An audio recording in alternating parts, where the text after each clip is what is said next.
I'm going to dispense with my usual greetings and just get into it right away. Okay, this is a correspondence game. That's not going to work. Sorry, assurance. We have to play 3-minute games. It doesn't matter if it's rated or casual. Up to you guys. Casual is recommended for the challenge, but here we have Alexander the Great. We're going to play a rated game here. Good luck, Alexander. Let's do this. I played you last time, I believe. Hello, K Buckby. How's it going in the Twitch chat? We are streaming on the lichess.org Twitch channel, of course. Happy Sunday, everyone. Shout out to all the viewers, the Lichess mods. Hope you guys are having a great weekend. It is still blistering hot around here. I'm threatening knight takes e5 in this position. This is a typical French defense trick, which we transposed to, in fact, out of this opening. Because now I can recapture with the knight. I saved the knight in the process, and I picked off a useful central pawn. So if you play the French, do remember that trick. You will use it frequently, I guarantee you. Hello, Blundering Nerd in the Twitch chat as well. Thank you, Yugoslav. I do appreciate that, by the way. He's complimenting my beard. Hello, Johnny Cricket. Greetings, No Joke Chess. Hello, Likest. We'll play Rook c8. I might just get out of this pin sometime soon. Queen c7, maybe in this position. Queen b6 also looks like a good kind of probing move. Yeah, I hope we get in a game, Blundering Nerd. Shout out to everyone watching on YouTube as well. I'm not paying attention to the YouTube chat. It's just a little too much to kind of pay attention to both of those, and the Twitch chat tends to be more active, but we don't want to forget our friends at YouTube as well. Let's go knight e4. This looks awfully shaky for my opponent. I'm even thinking of like bishop f4 or bishop a3, e5 type moves, but I think I like knight e4. Let's jump in. How can we participate? Yeah, there should be exclamation point challenge you can type in the Twitch chat. Doesn't seem to be... Let me see if I can do this. There we go. So Nightbot just put a command in the Twitch chat. You can use that link to challenge me. Or on Lichess, you can just go to my profile. It's Fins, F-I-N-S. And you can send me a challenge directly. I already have, just for reference, 80 plus challenges at the moment. So as usual, I will not be able to play everyone, but we'll play as many people as we can. All right, so c3 is still under fire here. I'm threatening knight takes c3, rook takes, and then snatch this knight on d4. By the way, those who are really astute and have a very finely tuned ear may sense that my voice is a little more echoey today. I actually had a lesson with a student the other day who pointed this out immediately when we got on the call. He's like, did you move some furniture out of your room, or did you change up your settings a little bit? And I'm in the process of moving, and I've moved a bunch of big furniture in this room, like a couple large bookcases and stuff. So if it sounds a little more echoey and you picked up on that, congratulations. Let's see. I want to play something involving this, but I don't think it quite works. Something like this. I mean, he's kind of threatening f3. Not really, though. It's not really threatening that. I might just want to play a move such as rook c7. I mean, is there a problem with that? Let's do it. I'm kind of curious what he's going to play here, because I'm just going to look to double up and apply further pressure. I think this is still shaky enough. Yeah, he does play f3. So here, I'm thinking this rook takes c3 move works now, because he opened this diagonal towards his king. So rook c3, and then bishop d4 or queen d4, doesn't matter. There may be some permutation of it with this, but I like this one. This seems nice and thematic. So we're kind of waiting for the play to develop right there to induce the opponent to play f3. Oh, thank you, Patrice. Yeah, and my audio is going to continue to get better because I have a full extra microphone, preamp, entire audio set basically at my new place. Let's take here just so you can't block on e3 easily. Audio stack, if you will. So I'm going to be setting that up when I do complete my move, which should be in probably a week and a half. I'll be fully moved into the new place.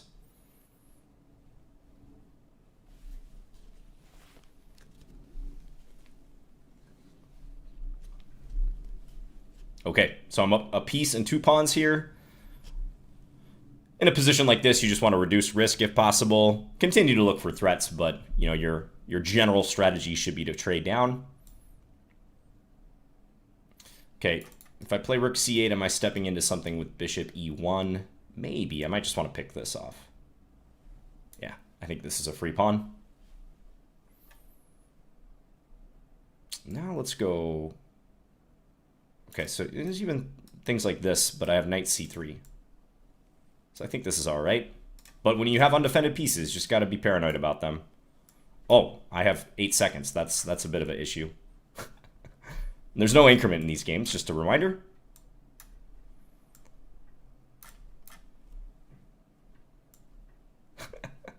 Oh, classic.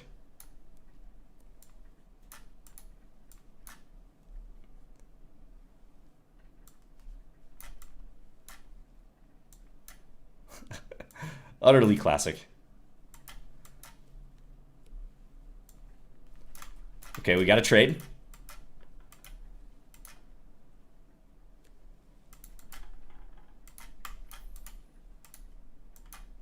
I might be able to get a draw.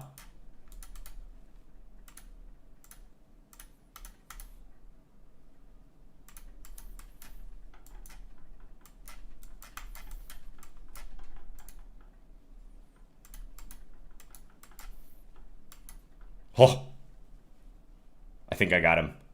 Oh,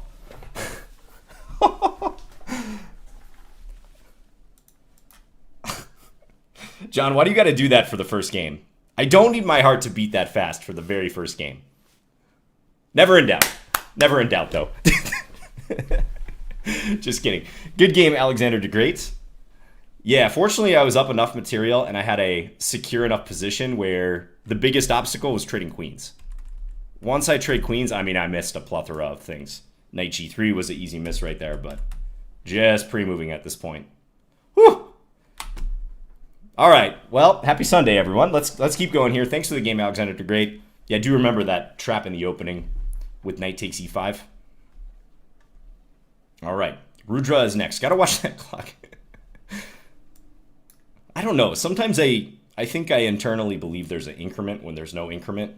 You can get away with that when there's a 1 second increment, but when it's 3+0, you take your life into your hands.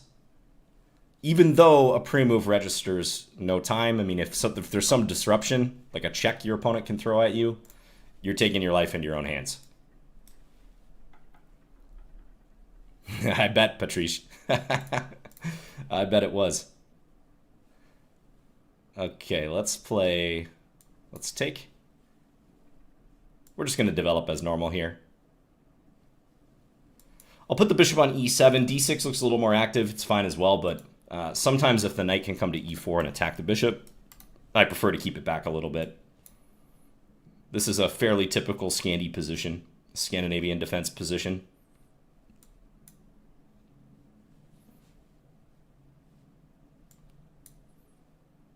I like to take with the c-pawn whenever possible, so towards the center. And long term, you know, this is like a reverse Carlsbad structure. If you played a Queen's Gambit Accepted, you might recognize that. But long term, I'd like to put pressure on this guy. He offers a trade. I think we will take him up on that. Yeah, and then play knight f6 just to stop queen takes h7 mate. Probably punt the knight in the near future. Or maybe let the knight sit there, I don't know. I might want to reroute my knight like this. I mean, that's pretty possible. Yeah, I think I'm going to do that. d6 is a great square for the knight in this type of situation. He offers a trade. Don't think I really want the trade. I think my knight has a bit more potential than his. Yeah, that's right. The piece set I'm using is Maestro, which if you go to your settings panel here, you can see it down here, piece set. Click it. There's all these options. We're going to play with a special set for the very final game of this, but Maestro is this set right here. It's the 6-1 down on the left-hand side. Okay, what now? Let's play kind of a creeping move, Queen A4. Guard the b3 square and maybe induce like a b3 type move. I would like for my opponent to make some weakening pawn moves if possible. Is the Scandi a good opening for beginners since it doesn't follow some opening principles? I would actually say no. It's not terrible, and if you're looking for something pretty simple and straightforward, you can play it. It's not going to like kill your development or anything. But I've always maintained, even though I love my Scandinavian defense, that it's an opening you might want to consider using when you're a post-beginner, let's say. When you played some games, you have some experience, let's say, with e4, e5, or maybe a Sicilian. I mean, for a pure beginner, I would recommend they play e4, e5, just straight up. I think that's the way to go. Get some experience with the truly classic lines. e5 is objectively one of the strongest moves against e4, if not the strongest. As in, black has the most margin for error, if you want to think about it that way. So get some experience with that before going on to the Scandi. Yeah, it does have simple ideas. Solid pawn structure. Yeah, those are nice attributes. And that's why I think playing the Scandinavian is not a mistake when you're a beginner. But I do think playing a little more actively, too, has its virtues. Let's go g6. Just going to make a useful move right now. There's a bit of a standoff. He's rearranging his rooks. Maybe a6 now. Maybe an eventual b5. I think he's more or less waiting and seeing what I'm going to do. Interesting. Okay, so I've got pretty good control over this, but how to probe further? I think I might have to go for b5. I might have to get this rook out of the way and start trying to make progress this way. I might even have to move my queen out. We'll see. I'll keep it here for the moment just to try to stop knight b3, c5. I think the clock is going to be the biggest factor coming up. Are there any openings that are definite mistakes for beginners? I would say, you know, flat out bad openings, of course, but also I would stay away from flank openings as a beginner. I do think those can be tough for a beginner to handle. So a5, b3 is interesting. I'm not going to risk that. I'm just going to go knight b7. And then I'm going to get my queen out. I would stay away from flank openings, so stuff involving like g3 or g6, b3, b6, whatever. I think as a beginner, you need to know how to fight for the center in the classic style, which is involving your pieces. And you know, openings like e4, e5, d4, d5 are going to cater to that much more than flank openings. All right. So sadly, this game is going to be decided by the clock, I think. It's still quite an interesting position. I'm threatening knight d2 here. Let's finally get the minority attack going. But he's just running out of time. The great equalizer, the clock. You always got to respect the clock, right? As I have found out many times before. Let's promote. Okay, thank you for the game, Rudra. Yeah, pretty stable structure. Not a whole lot going on in the middle game. I kind of sympathize with your position around here because I don't know exactly what you should do either. I do feel black's a tiny bit better here, although the engine's probably going to stay close to equal. Just seems to me that black has more options. So maybe keep a couple more pieces on the board if you can. Thank you for the game. Schrodinger's queen. 2283. I'm black once again. Let's play Caro-Kann this time around. I think I faced all types of Schrodingers. All manner of Schrodingers, if you will. Knights, rooks, bishops. I'm pretty sure. I think this is a line. I want to say queen f4 is the move here, or queen e3. This queen h4. This has Scandi-like qualities. Okay, bishop here. Now I could force a trade. Do I want to do that? Queen e4. Queen e4. And what, knight e5? Nah, that's probably... Oh, no. He can take on f7 at the end. Clever, clever. Okay, so I got to be a little careful here. Let's do this. Now, if he goes d4... Okay, he plays d3 instead. Fair.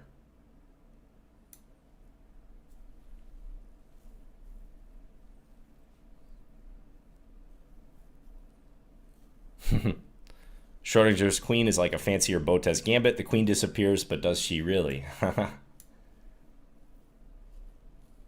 Well, maybe with pawn promotion, she can come back. Maybe that's the point. Well, okay.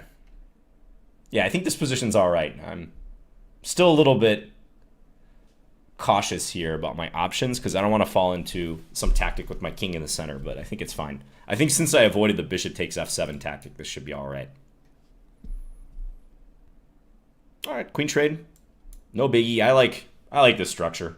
I'm happy to play this structure against the light square bishop. You see how this bishop is kind of blunted by the black pawns?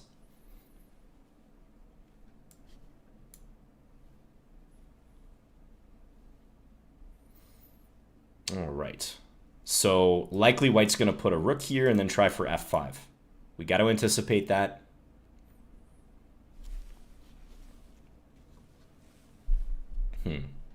Let's play b5 first of all. I'm just going to gain a little bit of space over here. Threaten to trap the bishop. See if we can deuce a4 or a3. Yep. Now I have knight c5 in my back pocket at all times if I want. Okay, I'm going to play this like... I'm going to do something a little odd looking, I think. Or do I want to do that? Let's think about this. Considering playing rook b8, a4, b4, something along those lines. Let's try it. I know this looks pretty strange, but I'm trying to maybe evacuate my king over here. Yeah, let's step out of the alignment here. Got to watch for f5 once again. And I use this rook so that my king, when it comes back here, it's not blocking in the rook. Okay, let's continue like this. Bishop a2. And now I'm thinking b4. I think I might be able to ignore this. Reason being, it's not an actual bishop trap. So if he advances, I take once. Pawn takes, I'm going to go bishop h5. So he's given up control of this square. Okay. Knight here, perhaps? Still being a little cautious. Let's do this.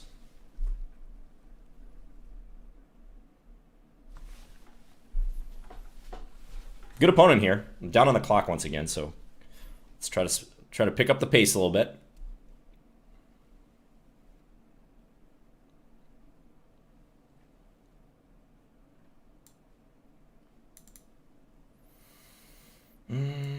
Okay, let's take. I'm gonna go back. I'm not feeling the trade so much anymore.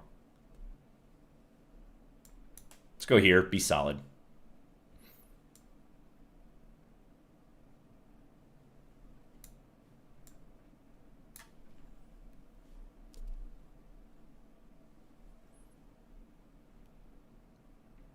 Whoa! What is that? That's a great move. Wow. I did not see that coming at all. Nice one. I might be going down here. This is not looking good. All right, I'm going to have to summon all of my energy in order to do something here. Knight g6 was a fantastic move. Well spotted. Okay, I got to take that.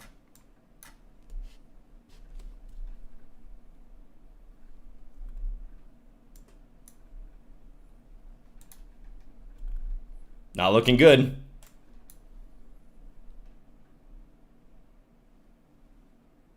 He can just take. He's got full control here. I'm going down. Oh, nice game, Schrodinger's queen. That was very well played. My streak is finally over. I lose a Lichess Plays game. Congratulations to Schrodinger's queen. That was an amazing, amazing move right there. Knight g6. Was that right after I played h6 too? Wow.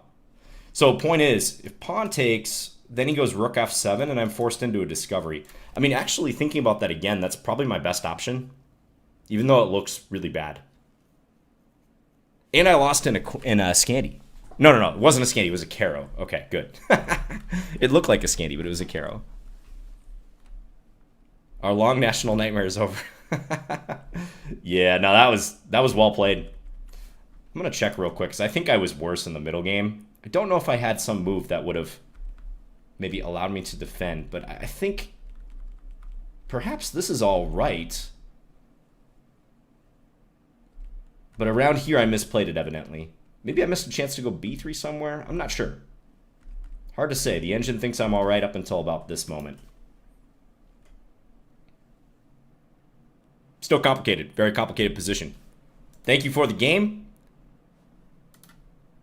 The dream is dead. Finally, you guys cracked me. New Play-Doh is next. Let's try to get back on track.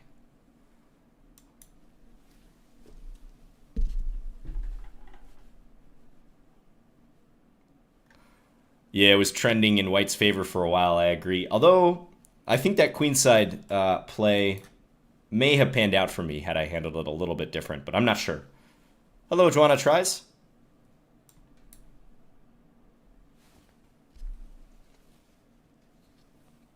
Do I like Crazy House? You know, I haven't played Crazy House for a long time, but I do like it, yeah. Greetings to Celine Pictures. Thank you for tuning in. Okay, take. Let's take here first. A little in-between move with check. Oh, thank you, Get It. Glad you like it. Hello, Suat. Happy Sunday to you. Let's go d6. So now, very likely, if White plays e4, we're gonna adopt a setup like this, or e3. Doesn't matter. We'll go for a setup with knight d7, e5. Maybe I can play b6, in fact, now. When you play a move like b6, you got to watch this diagonal, but he did not put the bishop on d3, he or she. So we're going to send the bishop to b7 and then commence with this. I could maybe go for an attack against c4 as well. Let's actually play this first. Is it raining right now? 1 second.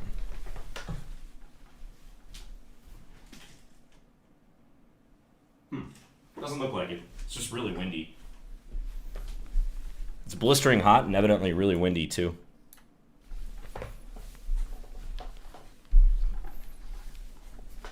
Yes, he's crying because of my last game.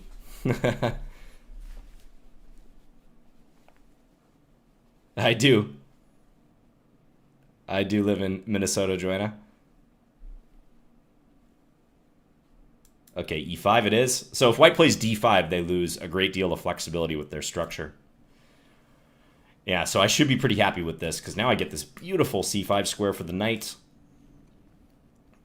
Maybe I shouldn't have moved it there so quickly, though. We'll see, because White can try to trade for it with the knight coming here or here. That's what I would think about doing.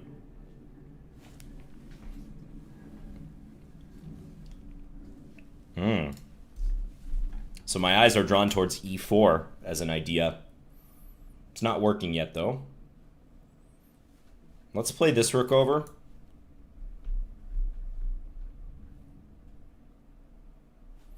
Ever been to Fargo? Yes, I have, although it's been quite a while.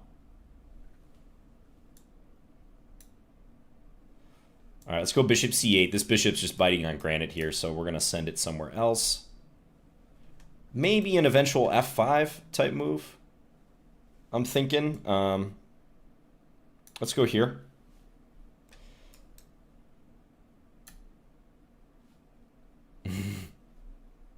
I was just shocked. I had to see if it was raining, because it sounds like it, but it's in fact not raining. It's just there's a lot of trees blowing outside. Now, if I take maybe f5 at this point, although I don't like it so much. Let's just trade the queens, because the knight can't capture because the bishop is lost, so White must take with the rook. And now f5 looks good. White can't even take this because of e4, so I think there's some tactical difficulties for my opponent here. Maybe g5 next. I might just start pushing all those pawns. Hello, guess who?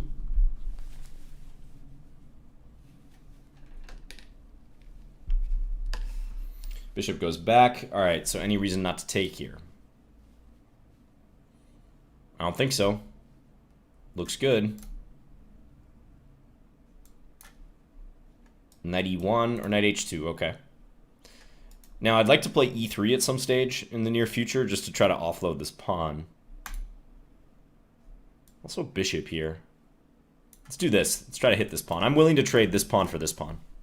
These are doubled. Yeah, this is pretty passive. Now, e3, I could induce some pin, maybe? Just go rook f4. I might do this, though. I don't know if I should have allowed that. Yeah, I think knight g4 was much better.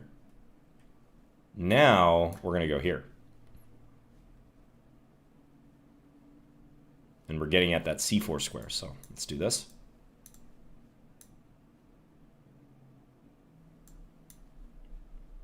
All right, up a pawn. A lot of weaknesses to attack. A plethora of weaknesses. Knight g4, maybe I play h5 even. Let's get this other rook in the mix. Maybe I double like this. That would be kind of a creative doubling.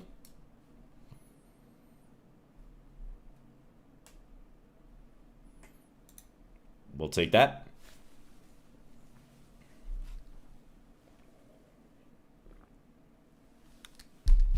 Hi, Stelly. I had bishop takes h3. Where? Thank you for the game, by the way, New Plato. Ah, like right here. Yeah, bishop takes h3 was a fairly straightforward tactic. Remove the defender. After I trade queens, I don't think it's there. I think I only had it on one move. Because even here, if I do it, there's queen takes f4.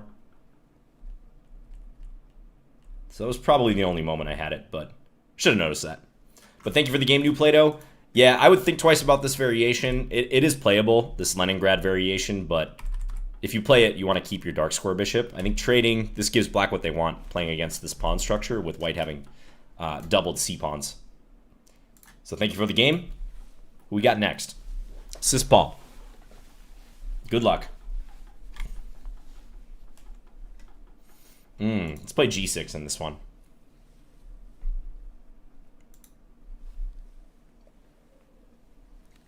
Yeah, rooks can slither. No, I'm not Miklov. Just 2 games ago I lost. For the very first time. In my entire chess career.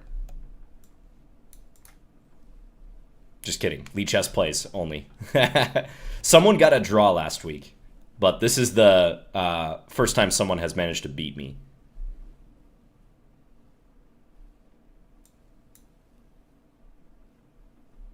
That was a good game, too. They fully deserve the win.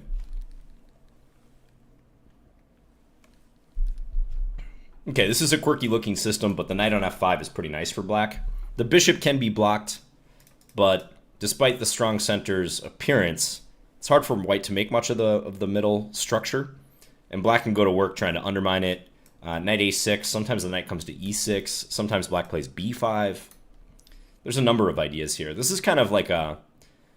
I believe this is an ideal variation if, as black, you're trying to play for a victory, and you want to give your opponent lots of chances to go wrong, and lots of stuff to think about in general. When I'm playing against lower-rated players, that's generally what I do, as a very broad strategy. By the way, I think queen b6 would have been good on the previous move for me. But if you think about it, when you're playing against someone that you have an edge against, just objectively in chess strength, you want to give them as many chances to go wrong as possible, right? Typically, I found the best way to try to beat someone like that is not to play super tactical or try to beat them with concrete calculations. That may come up. It probably will come up. But you might be better off just playing solid and giving them lots of options. Maybe playing flexibly is a better way of describing this. Playing flexibly, give them many chances to screw up the position and trust that you can make better decisions that they can.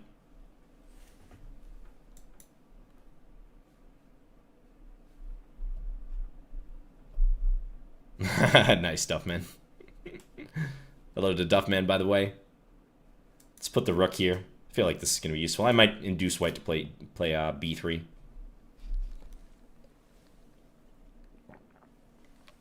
Do I play much anti-chess? No. What's the difference between anti-chess and loser's chess? Is there a difference between the two?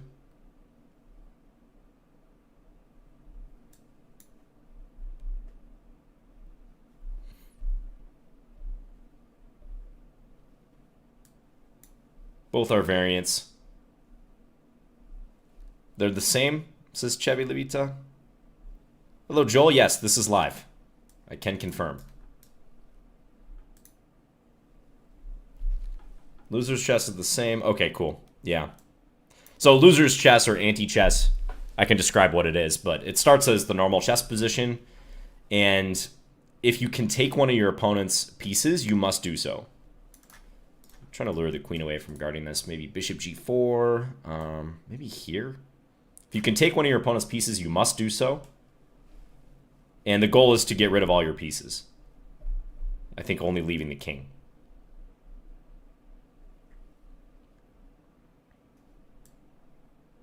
Let's play here. Try to get this dark square bishop in the action. So for example, if the game starts e4, b5, white must play bishop takes b5.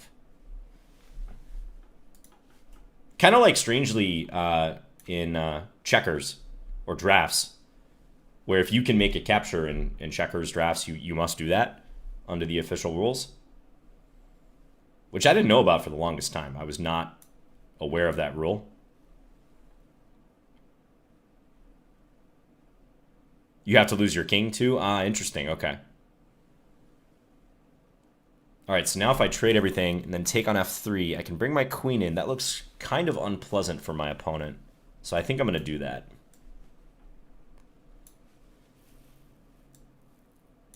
Being mindful of a check, but I always just sidestep. I think this is a nasty move to face because white can't save the f3 pawn.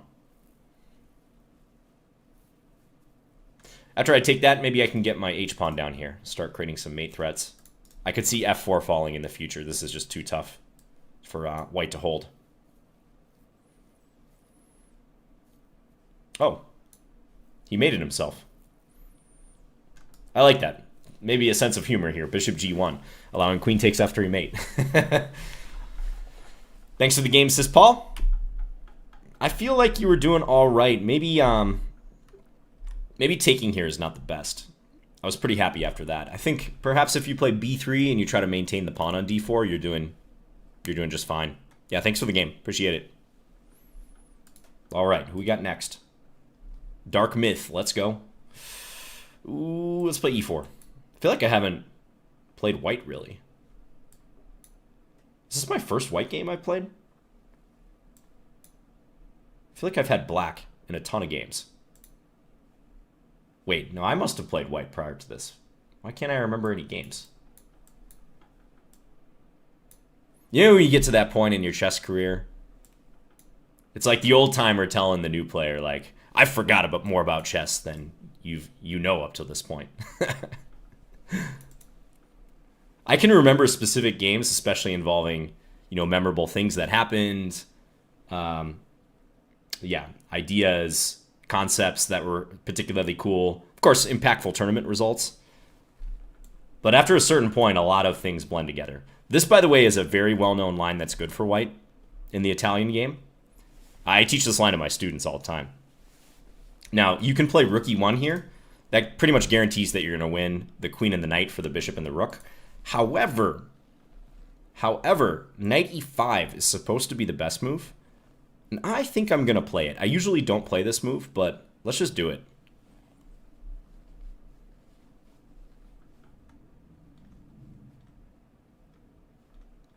Can anyone click on my profile real quick to confirm? I'm just wondering if this is my first white game of the entire stream. We're over half an hour in. Okay, yep. Now I know that this is the way to go here. So black's trying to disturb this connection here. And f7 is the key square. White's trying to land their queen here. And now I think I play this. I believe. And then if g6, I think I have bishop h6 followed by bishop f7. Yeah, I'm pretty sure this is the move. If he goes bishop takes d4... Yeah, okay. Yeah, this is a cool mate. The 2-bishop checkmate with the knight supporting, guarding d7. And that is why you don't want to play knight takes c3. In this position here, if you're playing this line as black, you got to know that bishop takes c3 is the move. Yeah, thank you for the game. Bishop takes c3, d5, bishop f6 is the main line. Let's just look real quick. We can use the nice feature on Lichess, the engine, which you can toggle on right here when you're in analysis mode. But you can also use, you see this little book icon. You guys can't see it because my face is blocking it. But right underneath the move list here, there's a book icon. You can pull that up, and it shows you games that have been played.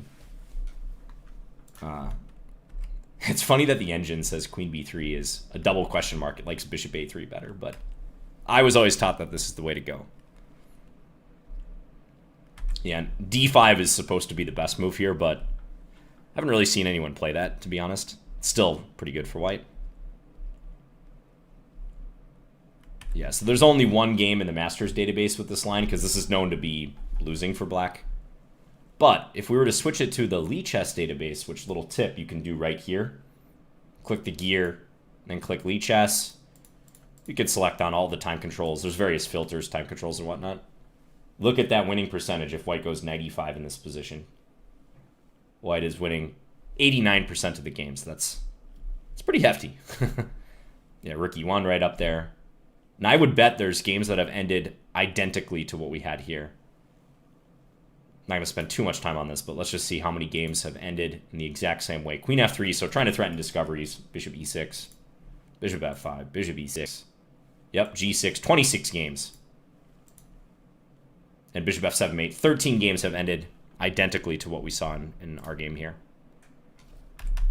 Wonder how many games are in the Lichess database. It's a lot.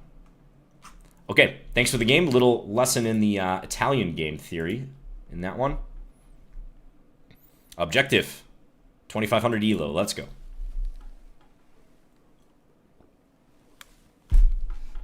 Thank you, Neil. Why is queen b3 a blunder? I think because the engine just rates the bishop a3 move higher. Sometimes it will show a certain move as a blunder, even though it maintains an advantage. Like that's, I think it evaluates whether something's a mistake based on how much the evaluation moves from the engine's recommended lines.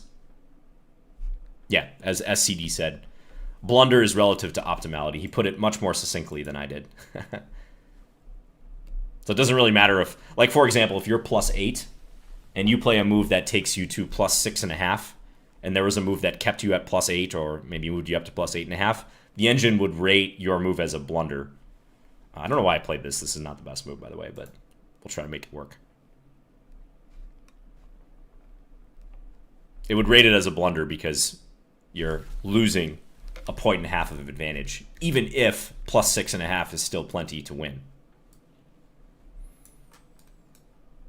So now if rook here, there's bishop b7. I think I'm already straight up winning here. Do I stream more on this account or my personal account? Oh, definitely my personal account. Hello, Lemongrass, by the way. Yeah, I do the Lichess play streams once a week. It's kind of what we've been targeting, and we've been doing this for over a month now. It's been great. Maybe closer to 2 months. But yeah, I stream from my personal account more often, which is just my name, John Bartholomew.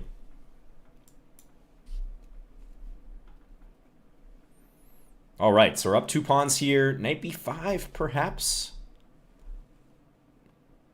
Perhaps. It allows a check here. Just thinking if I want to even mess with that. Nah, let's just castle. We're going to keep it simple. Opinion on the 1e3 opening. I think it forfeits a chance for an opening advantage. I don't think you're going to find too many players who want to play that opening voluntarily. Usually if white opens with e3, they're looking to transpose to some, I don't know, some ready opening or something like that. They usually will go like knight f3 or c4. There is a book called, I think it's called E3 Poison by a Swedish grandmaster. His name is Axel Smith. And he advocates a bunch of setups based around e3, somewhat irrespective of move order. So, yeah, mostly a transpositional device. Is he related to Axl Rose? You would have to ask him. I would doubt it. But how do I feel about sacking on f7? I like to do so often. Yeah, I love a good sack on f7. By the Pump Up Your Rating author. Yeah, which is a great book, Pump Up Your Rating. Excellent book. Pretty advanced book. But I do like that author and his ideas in particular. Thank you for the game, Objectif. I think probably around here is where you made some mistakes. Maybe knight d7 is what you should do. Try to break the pin in a different way. Because after a6, bishop takes a6, I was in the driver's seat. So thank you for the game. Yeah, he's the co-author of the Woodpecker Method as well, indeed. Pavarmesh, let's go. The Pump Up Your Rating book, I said it's kind of a meta book for improvement. But I just like these books that are based around major concepts. Like, for example, the first chapter in the Pump Up Your Rating book, which has kind of a clickbaity title, but it's actually full of wisdom.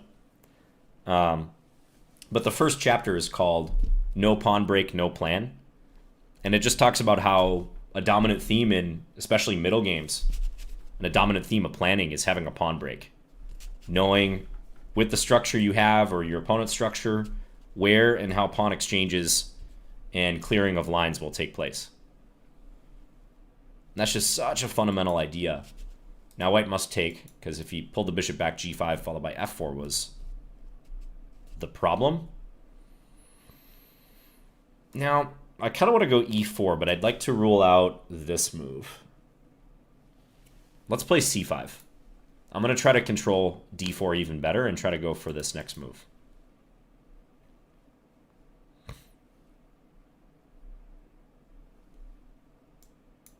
We'll send the knight to e5. Sometimes you can justify a move like this because it would give him double isolated pawns. Rook b1 is a weird move. I guess he's trying to defend b2 maybe. He's not trying to go b4, I would assume, because that would hang the knight.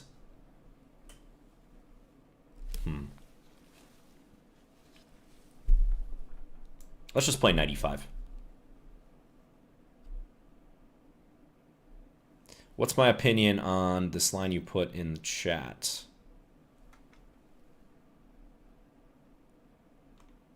Yeah, that's the Morphe Opera House game, SCD. You do not want to play that as black, as many people have found out.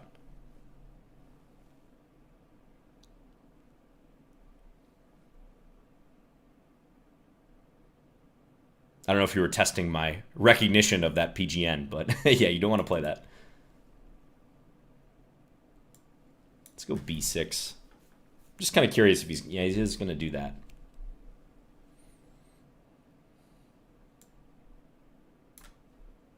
I'll take with the rook if he captures. I'm thinking how long-term I want to play, because now he's probably going to go a4, a5.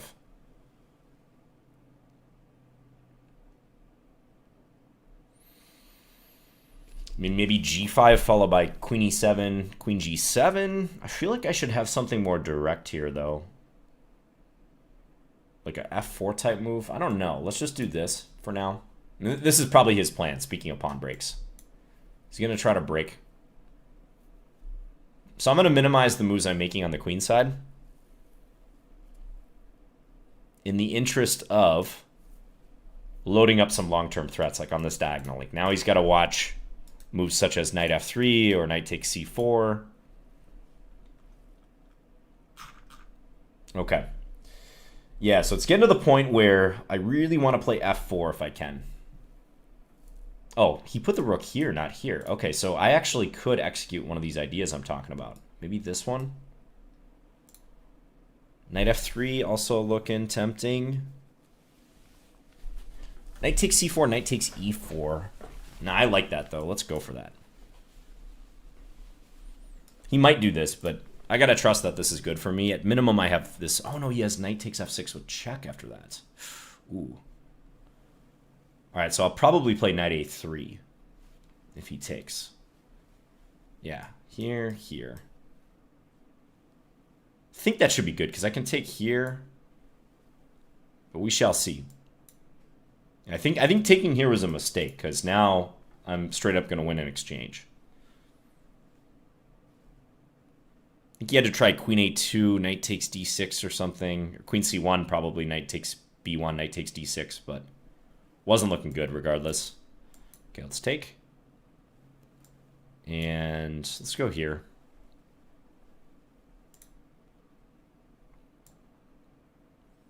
If he plays e4, I'll go f3. Oh, I had c4. Let's take. I'm going to do it anyways, because I take queen e1. Doesn't quite work, though. He's stopping the puzzle rush tactic, unfortunately. As he controls f1. But now, how about this? No, I can take. Okay, take is good. Now I just got to beat the clock.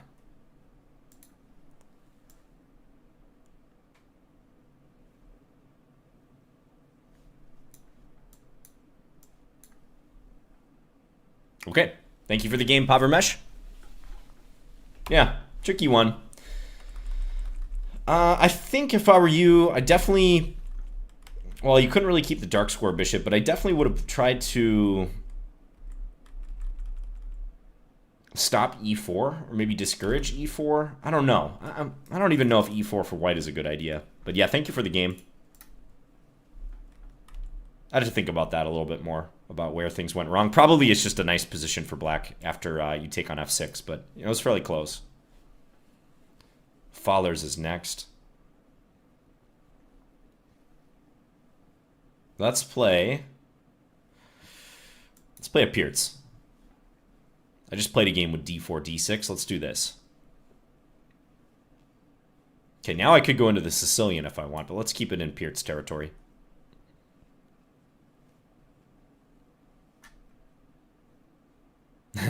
Yes, I do, Lemongrass. Yeah, that was fun.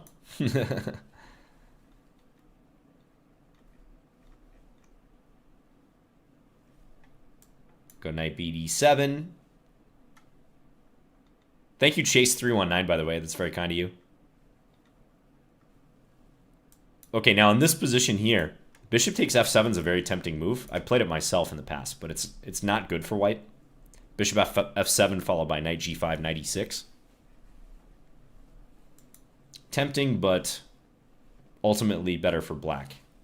Something to look into, though, if you're curious about this line. Am I considering becoming a grandmaster? I'd love to someday, but I'm not actively playing GM norm tournaments at the moment. Should I play b5? Let's do it. I might be able to play b4 followed by knight takes.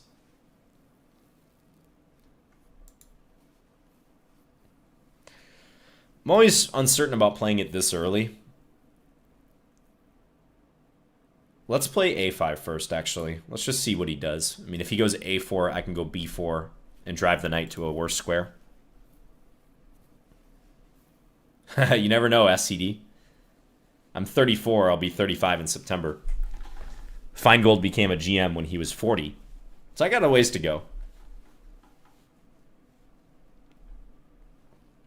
Yeah, I think this should work out well now, because not only do I have knight takes e4, but there are also maybe bishop a6 ideas lurking. And he's got to put his knight on a pretty bad square. Let's take... Yeah, and now previously bishop takes a7 was a thing, maybe, to uncover the attack on the knight. But now black can't get that pawn back.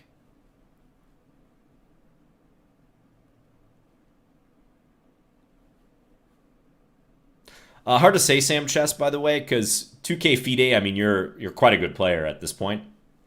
So you probably need some like specialized advice more than anything else.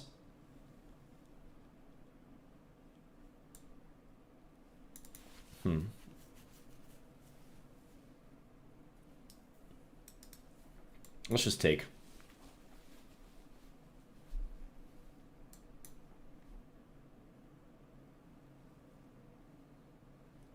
Alright. I'm just going to kind of sit on my pawn advantage for now.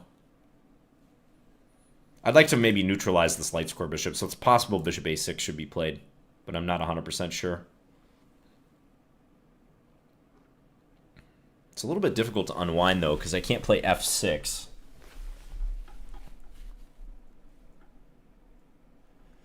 Let's play bishop a6. Let's just see what he does against that.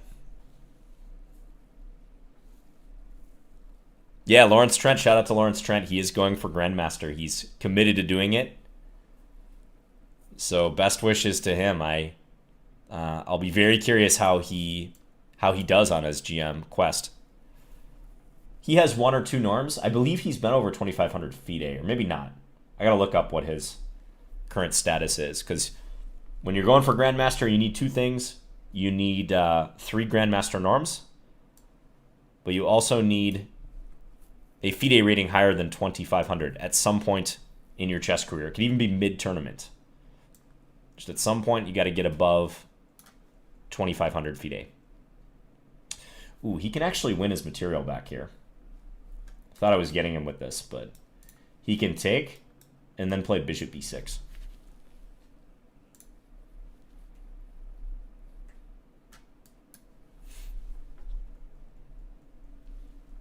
Might not even be that bad for him at the end. We'll see.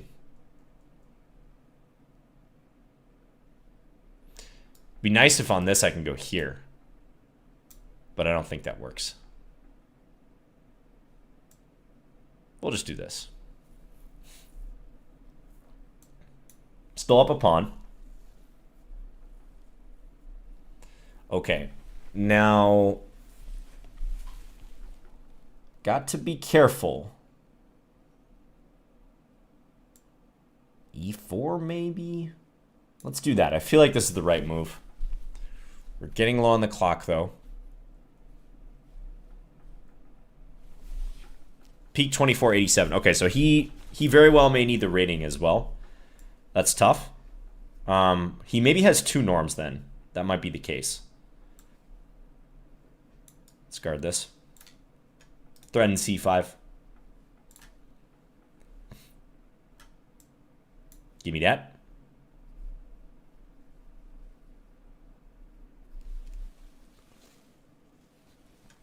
Now I could take here. Could also play c5, although he might go here in reply. Let's take like this.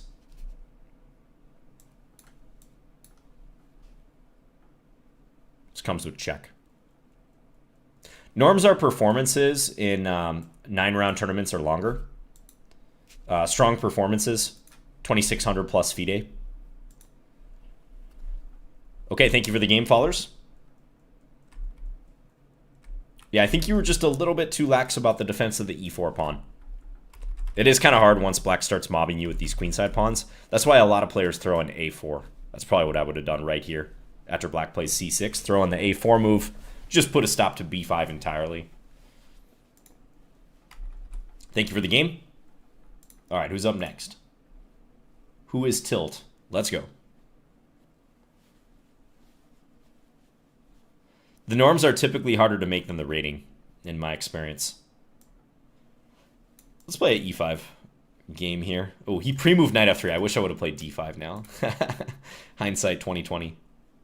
Should I play d5 and see if he pre-moves next? No.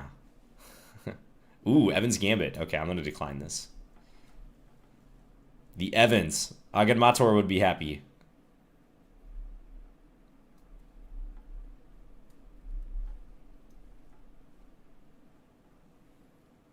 Oldest person to make Grandmaster is Enrico Paoli at 88. So you got plenty of time. That's pretty awesome. He must have been awarded it by FIDE. Like a ceremonial sort of thing.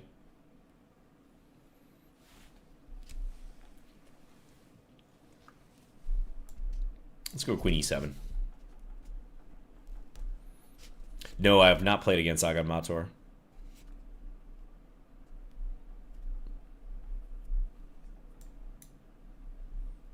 Yeah, honorary GM title. They do that sometimes. Let's pin him here. Looks a little unpleasant with this needing some defense. Not going to grab the pawn on e4 yet. There's always some rook e1 stuff to contend with. Thank you, Aver. Thank you for tuning in from Greece. Okay, now let's capture and take here.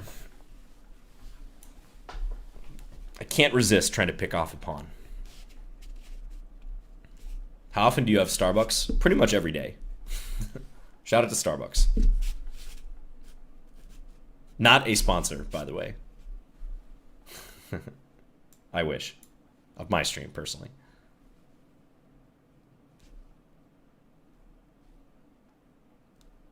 Yuri Shabanov won the GM title by winning the World Senior Championship at 66. Okay. Yeah, that's a tournament where they do award the Grandmaster title to the winner. And in fact, one of my friends, he's an international master from here in the state I live in, Minnesota. He always jokes, he's like a father of three, just a busy guy. But he's a pretty good player, definitely a strong player. But he always jokes that that's how he's going to make his Grandmaster title. He's going to win the World Senior Championship. His long-term goal. Might not even be a joke. He might legit try to do that someday, if they still award it.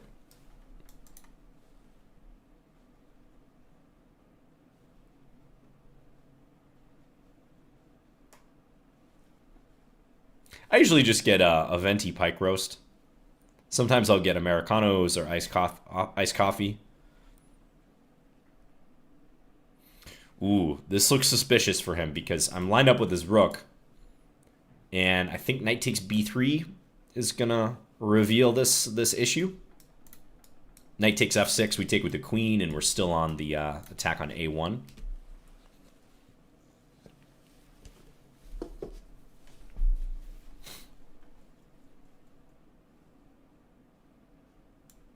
Let's take here.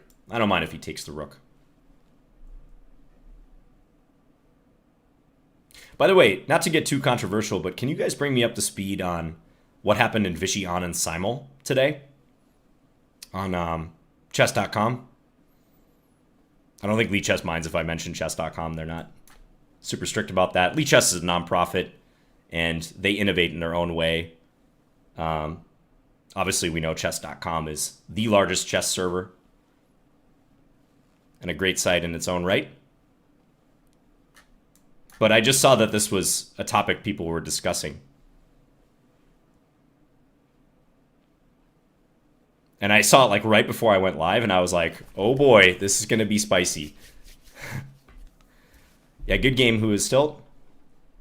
Yeah, you just played a little bit too liberally with your pawns and black of development, I think. That sometimes happens in the Evans, like you do aggressively push the pawns, but when black declines like this, maybe you can get away with d4, but I think around here probably is where things went off the rails. Maybe we're throwing in d5 somewhere. I'm not sure, actually. I'd want to keep it closed.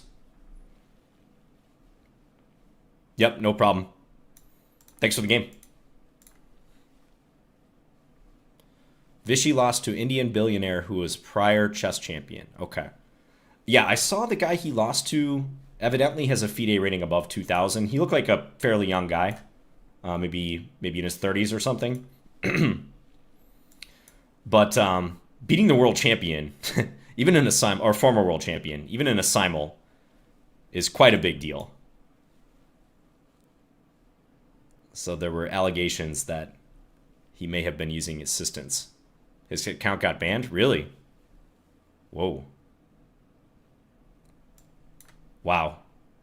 I mean, that's a story that could get picked up by mainstream media, right? I mean, that's a pretty compelling storyline. Like, this guy, he has everything he needs financially for many lifetimes. He's a literal billionaire. But he had to do this in chess. Allegedly.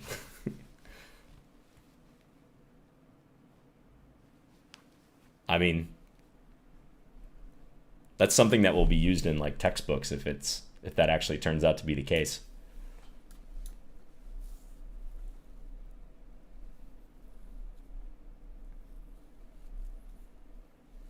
Okay, now I should probably trade and take g4.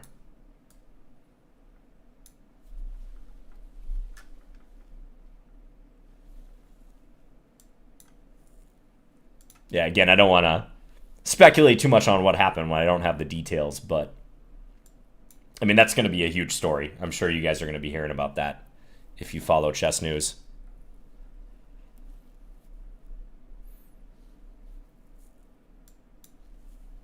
Just the mere fact that he won the game itself is a big story for a chess amateur to beat a former world champion in a simul.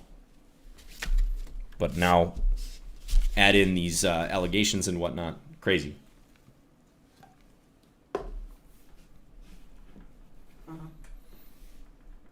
All right, let's go knight c4. And then e6, I think. Let's try to attack this knight, see where it goes. Have I ever done an OTB simul? Oh, yeah, many times. Many, many times. I really enjoy them. Let's keep this knight. I like the knight on e5, because you see how there's no white pawn that can go here or here to disturb it? The most people I've ever played in an OTB simul, I think, was around, like, 35. And that actually is not super impressive for, like, the sheer number of people. There's people who have given simuls to hundreds, or I think even, like, over 1,000 people before in simuls that have lasted for an entire day or longer. But I think the simul I gave where it was 35 players, they were all tournament players. This was at a tournament. It was at the Twin Ports Open, which is a tournament in northern Minnesota. I believe back in like 2013 or 14 maybe.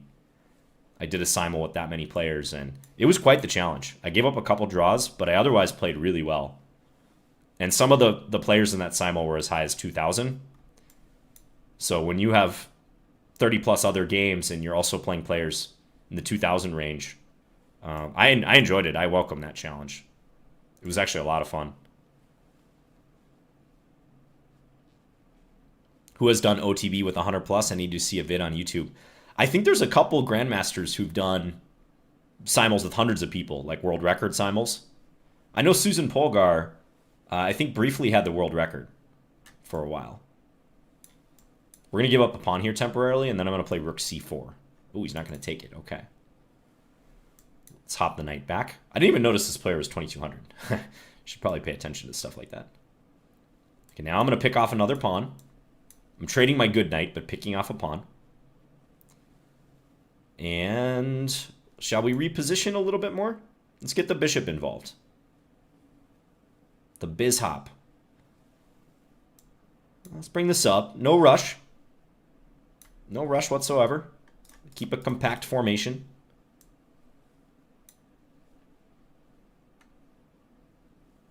Ooh, okay. Knight f5. Gotta watch for that. Like bishop f4. Oh, maybe I can... Maybe I can... Oh no, my rook.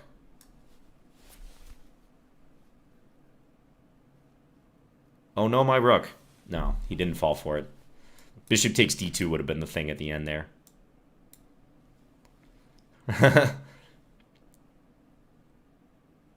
I can't sell it like Eric can. Yeah, YouTube thumbnail.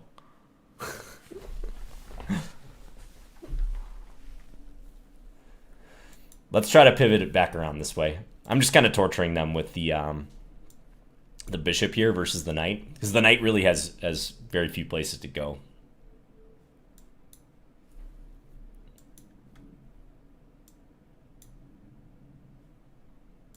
Take this. I don't see a checkmate threat or anything, so we can take. And this is going to be mate. All right, thank you for the game, WS Blitz. Yeah, this line, bishop e3. While bishop e3 is playable in a lot of Sicilians, I think against the classical it's not the best move order because of knight g4 specifically. In some variations like the dragon, this early knight g4 can be punished by a quick bishop b5 check, but when the knight's already here, that's not so much the case. Yeah, so I was just a lot better out of the opening, won a pawn, so thank you for the game. I'd recommend bishop g5 against the classical Sicilian. I do believe that's the strongest. It's the Richter-Rauser variation. Did you just try to pull off an Eric? Yeah, pretty half-heartedly.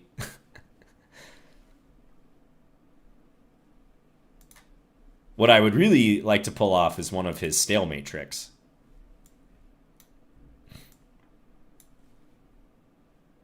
All right, here we go. Who knows what this opening is? who's aware of what line I'm playing here. It's one of my favorite lines.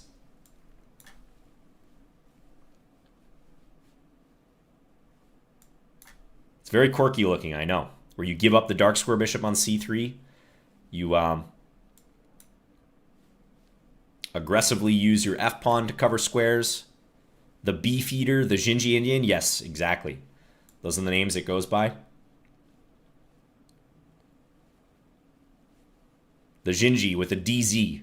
Named after Roman Djindji-Hashvili, yeah. You lay long-term siege to these pawns. That's often the plan. A4 is interesting. I will grant him that. A4 is a very interesting move. Basically asking if I want to take it, but put myself in a pin. I don't think I'm going to bite. I'm going to castle. Should I castle this way? Let's castle this way. Sometimes it's a bit up in the air which way you want to go in this line with your king. Oftentimes you do castle queenside, but because of his demonstration over here, I'm going to try to castle the other direction and maybe go for e5 or e6. And kind of pivot towards attacking in the center. I'm going to leave this pawn. I'll keep my guns trained on this pawn, but I'm not necessarily going to take it yet. Oh, he's really tempting me to do so, though. Like knight takes, because then I'd be threatening this. He's really tempting me. I can't resist. Let's do it. Almost purely due to this, I want to do it. Because I think white has to play knight back to e2. Okay, doesn't this get his queen trapped? And I also have queen takes c3 check, although you can go king e2. But I think here, he's just got a trapped queen, right? Probably could have used the other rook, too.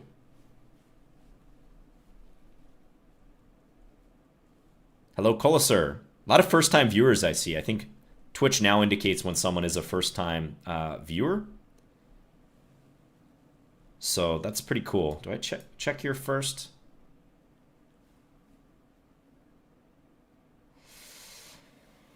Honestly, doesn't matter in terms of the ability to win this game, so let's throw that in. Just to disturb the king. All right. Yeah, so a little bit too aggressive, neighbor. Thank you for the game. Against this line, the best moves for white are either e4 or h4, in my opinion. Those are some of the main variations. Hard moves to play, though, if you haven't looked at this line or seen this line before. e4 is a pawn sacrifice. h4 tries for h5. Trying to weaken the side of the board where black has given up that dark square bishop. So, thank you for the game. Wow, we're up to 140 challenges now. Tactical seduction. Tactical seduction. Let's go. I'm going to try to strategically seduce you. Let's play a con. Pre-move the capture. In the Sicilian, you almost always play c takes d4 in response to d4.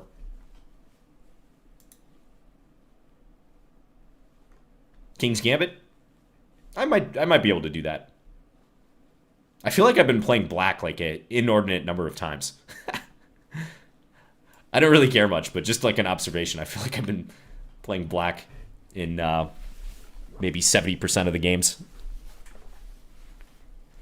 Okay, now here, this queen is overloaded. And let's think about how I want to take advantage. I can first play this if I want, but let's take here first. And then knight takes e4, I think. Do have to be kind of careful sometimes, but the point is queen takes, I take here, check. And I fork the king and the rook. Hello to Saturnius, also a first-time chatter or viewer. I mean, if you're white here, you'd hate to play a move like bishop b2, but that's one of the few feasible ways to defend that. I mean, I guess he could advance as well. But kind of like the last game, the risk I'm running here is that my dark squares are weak, because I don't have a dark square bishop. But to win a pawn like this, it's probably worth it. So, okay, he does play c4. Now, I could go check. Forces king f1. Do I have anything special after that, though? I mean, maybe f5? That might be worth it. I mean, that looks a little uncomfortable for him. What else could I do? Knight c5. Well, let's throw it in. Let's just see.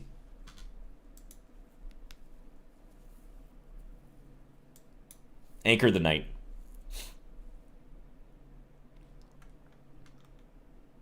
Do I like the Alapin variation of the Sicilian? I do, yeah.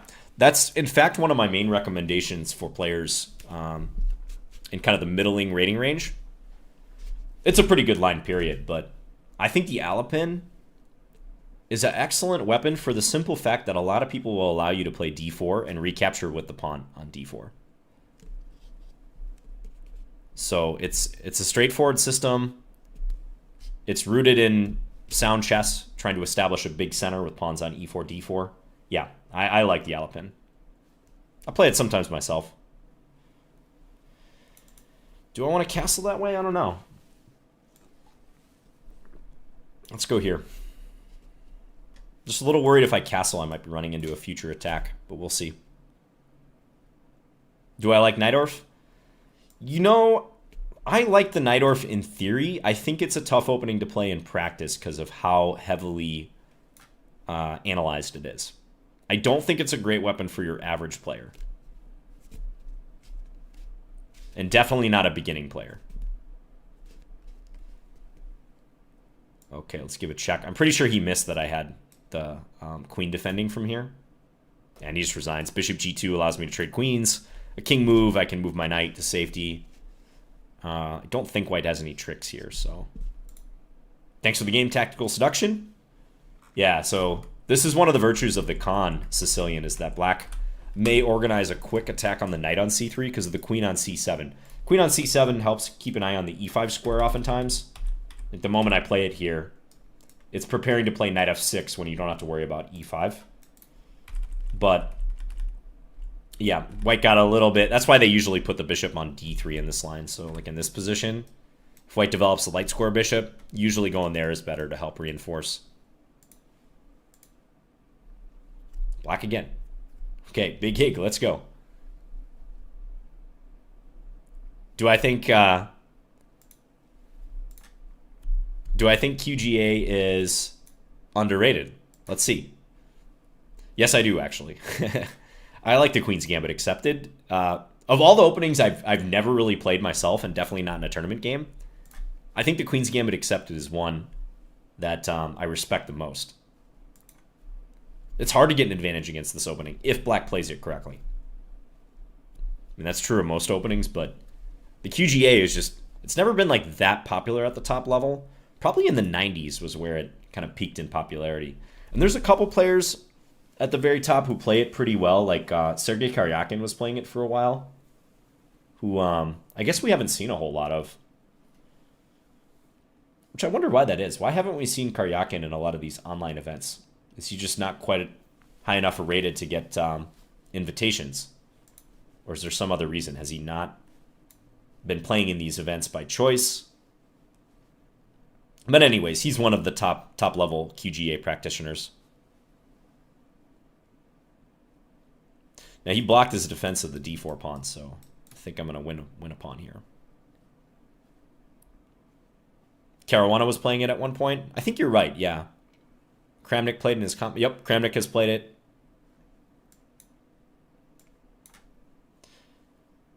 It's a solid weapon. Absolutely. And it can be quite tactical, too, in the case of lines like, for example,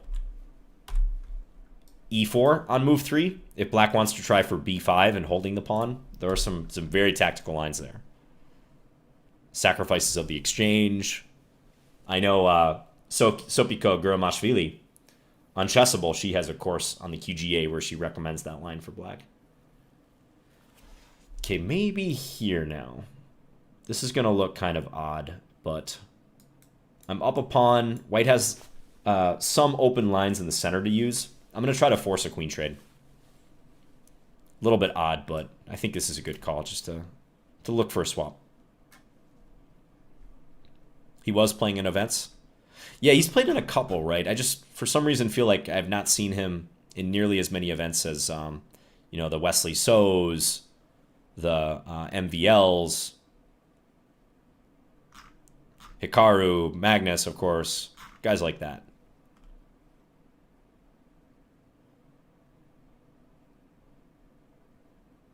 That 2016 match was pretty epic. Okay, so he's letting me take here. I guess he's going to castle this way. All right. I'll be your Huckleberry. Let's see what you got. I'm going to give you a chance to demonstrate your compensation. I think queen takes e2 would have been the solid option there, but let's see what Big Hig has got.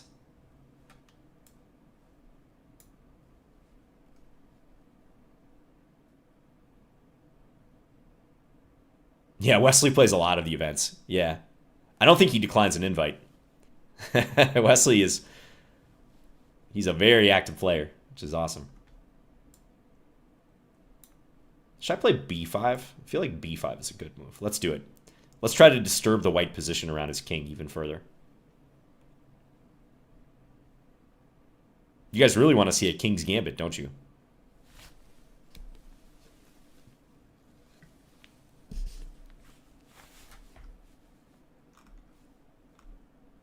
What do I think of Alekhine's defense? Another underrated opening.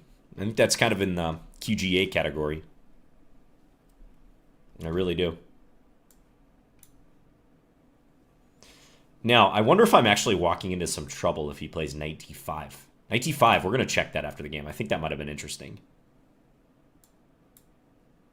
Because with the queen lined up with my king, that's an ever-present tactical danger. Even though there's pieces in the way, even though there's a bishop, a pawn here. Knight d5 would have perhaps opened some lines because my queen and rook are on the same diagonal. It's possible that could have been trouble for me. But the time situation is getting away from my opponent. He just lost a rook. All right. Thank you for the game. Let's take a quick peek. Was knight d5 the move here? Survey says no, but look at the eval. It's about equal. So Big Hig does have compensation here. That's what that means. Even though black's up a pawn, 2 pawns actually, white has compensation. But I was thinking this would be an interesting way to shake things up. The engine is not convinced. Take, and this looks scary, but I guess I have, so point being if I take, there's discoveries like this. I guess even this is fine for black, but just have to constantly be aware of this. But the engine points stuff out like rook c8 check in between move first. So thank you for the game, Big Hig. I think bishop d2 in the opening. Yeah. That blocked your defense at d4, so that got you in trouble. Who's next? We're still over 100 challenges here. Lucas. All right, I got a white game. Let's go e4. No King's Gambit. Sorry, guys. Black's playing one of the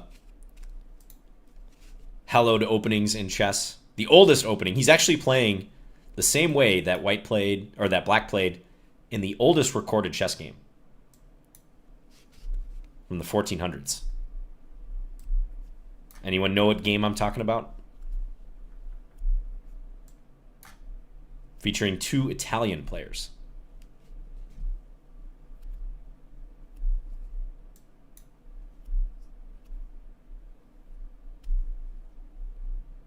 Bartholomew versus the world?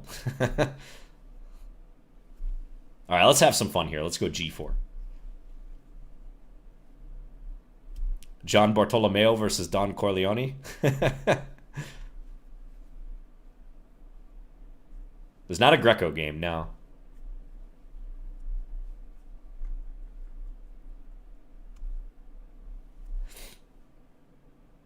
All right, let's play h4. I'm throwing my pawns up here. Don't try this at home. Castelvi versus Vignolis. That's right, Angus Chess. That is the oldest recorded chess game. Played in, I want to say like the 1480s? Anyone got a date on that?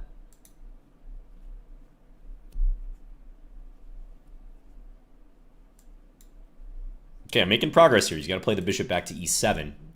And now, this is a good way to showcase like a classic pawn storm. I'm most likely going to try for g6 because that creates 2 points of contact on f7 and h7. I want to try to rip open lines, files, diagonals around this black king. And when you create 2 points of contact, things must open up. Things will open up by force oftentimes. Thank you, Penguin GM1, for the raid. 600 viewers. That is a massive raid. Thank you, Andrew. Appreciate it. Shout out to Andrew Tang. He's a frequent streamer on Lichess. And I am doing some viewer challenges. This is Lichess Plays is the event. And I'm just taking on people at 3-0. Regardless of whether there's a sub to the Twitch channel or not. It doesn't matter. We're just playing everyone. So feel free to challenge me. We got only about 40 minutes left of this. But it's been a pretty eventful stream. I lost a game for the first time in doing Lichess Plays. The user Schrodinger's Queen took me down earlier today. Ooh, this is looking juicy. Takes, and what is he going to do? Hide? He must hide. I'm looking for something more direct, too, like a bishop takes h6 type move. Maybe rook g1, a little preparation. No, let's just take. Let's start with that.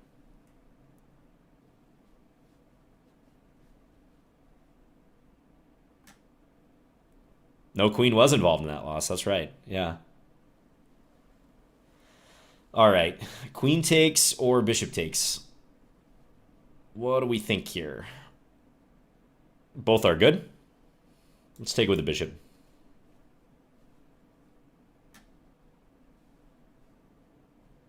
Can we put on Andrew's special move announcer audio for the effect?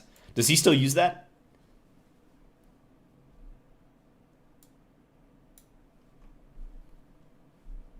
Does he use Dmitry Komarov or Maurice Ashley?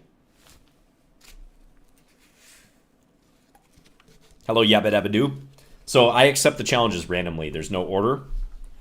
I just have a queue right here, and I click Accept Random Challenge. Uses both. Interesting. Okay.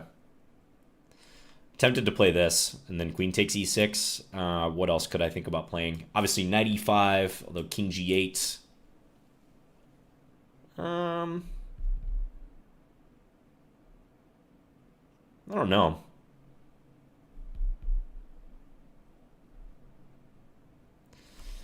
Knight e5 is a pretty obvious move, but I feel like there's something... Oh, knight e5, okay, because king g8, there's bishop takes h6. I should probably do that. And king f8, I would assume here. So let's just play check.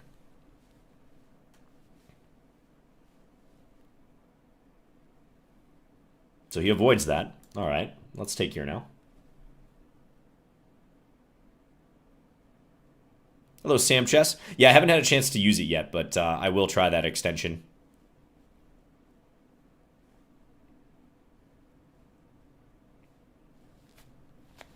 Queen d5. Okay, I should be a little mindful of my time at this point. Let's go... Ooh. Watch that.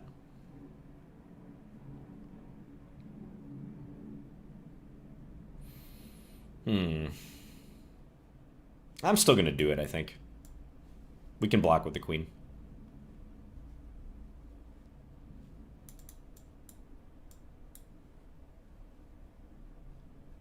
We're okay with trades, I think.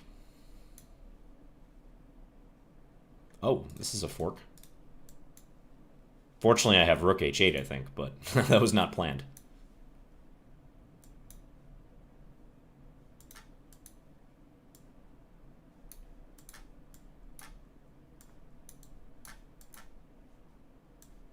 All right, we got the flag. Thank you for the game, Lucas.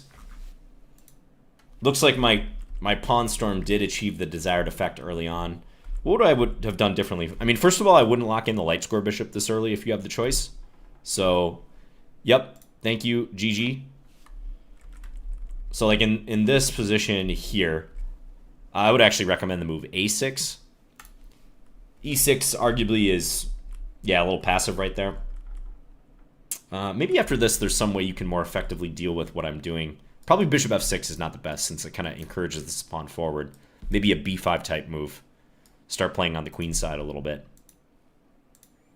So thank you for the game. Matty B is up. Let's play knight f3 on move 1. Good luck, Matty B. We'll play c4 next. Does Scandi lend itself to Caro structures? Yes, and vice versa. Caro lends itself to Scandi structures. They're pretty similar. They are brothers. Brothers in arms. In fact, the game I lost earlier today, for a moment, I thought I had started with a Scandi in that game. It was actually a Caro-Kann, but I got a structure with the classic pawns on e6 and c6 for black. Okay, e5. Let's castle. A lot of times I play the exchange variation too, but you guys don't want to see the queens come off the board. So I'll play like this and then b4. The bayonet attack.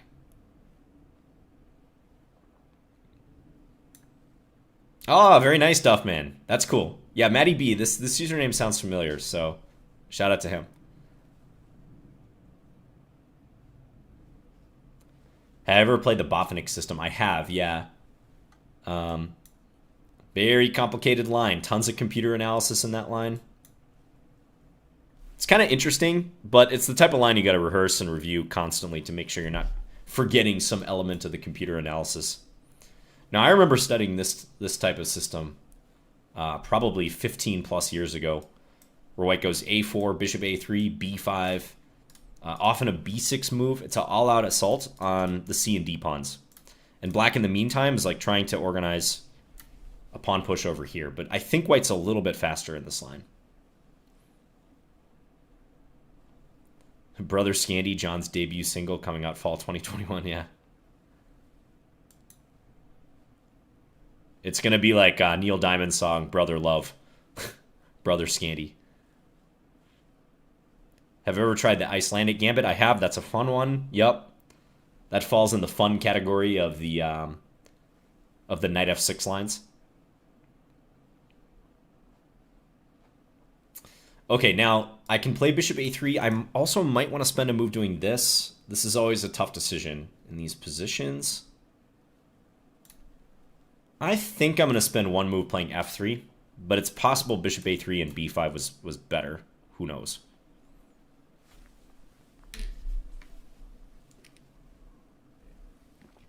Oh, you're not going to get me on that, Cola, sir. Thank you, Tarbus. Glad you're liking the chill stream.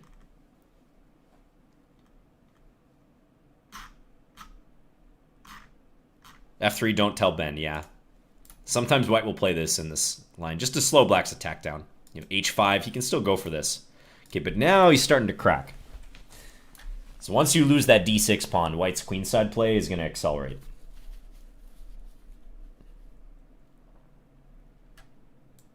So he's going to try to sack the house here, and he's going to throw himself at me on the king side, more than likely. Got to do it. You got to try for it.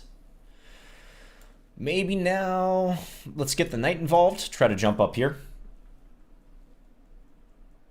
Maybe I could have just played knight d6 directly, but we'll do it this way.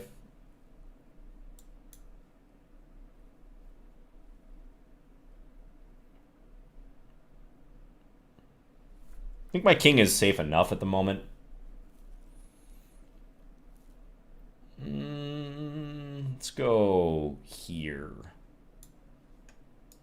Don't really know why I did what I did with that.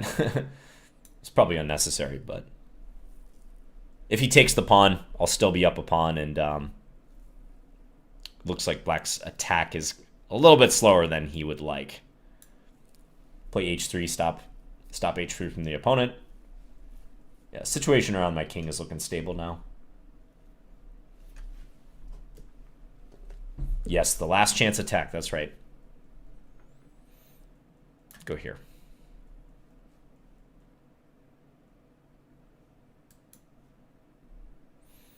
Maybe d6 now?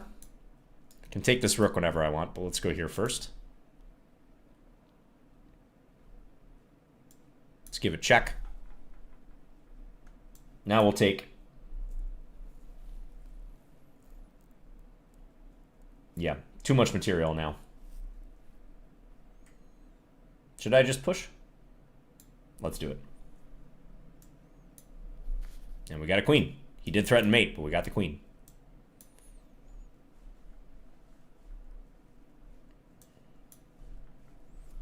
Third queen coming in. Okay. Thank you, Matty B, for the game. Shout out to Matty B. Yeah, there's, if we click into the analysis board, there's some pretty heavy theory in this line, as I recall. I think even up till this point, like maybe there's games played here. Yeah, a lot of games. Look at that. Knight G6 often tried. So we're still well within theoretical waters here. I think even if we were to put on the Masters database, we're probably going to find some games.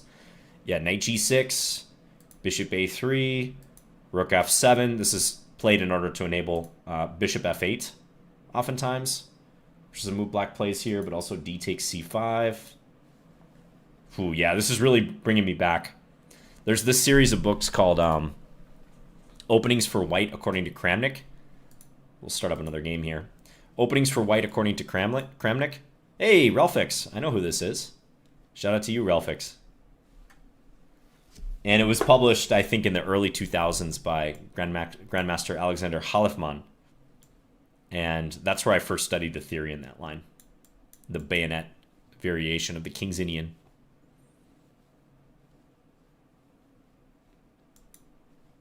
What's the difference between the King's Indian defense and the King's Indian attack? Good question.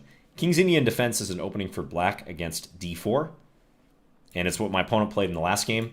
The King's Indian attack is played by white. And it's more of a general formation where you play the King's Indian defense style position, but you do it with white and often in pretty flexible fashion. You can play it against a variety of move orders.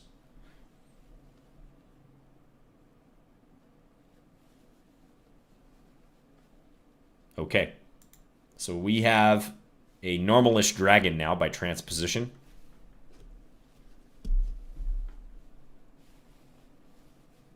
Kramnik has contributed a ton to opening theory. Absolutely. Yeah. I think it's fair to say Kramnik probably contributed more to opening theory in the 90s and the 2000s than any other player. Maybe Kasparov is up there too, but yeah, Kramnik, Kasparov, those two guys, just a huge amount of contributions to theory.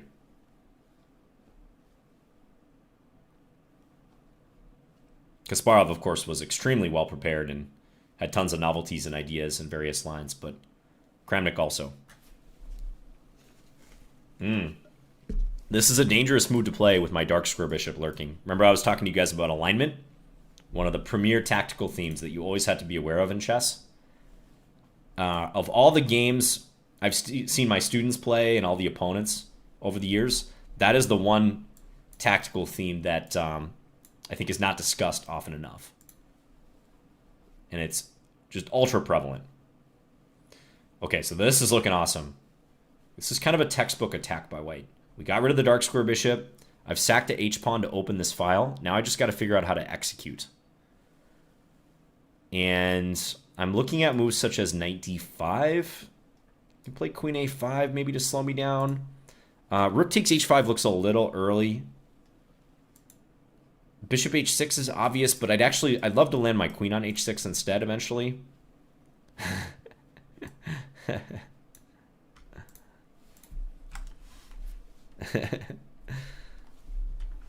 Okay, he said he was not ready for this game. Let's go g4.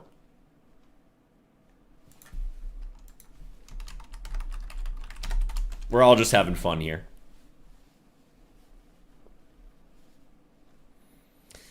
So knight f6 is pretty much forced here. Knight g3 we're not going to worry about because of rook h3. So knight f6. And now I want to get rid of the knight, and I also want to get at h7. So I'm thinking either this or maybe check and then pull the bishop back. That would be kind of an unusual decision, but I can see the logic there. You know what? I'm going to do that. Just to see where his king goes. It could maybe be useful to have the king like lined up with my light square bishop. But now I'm going to try for queen h2 in the near future.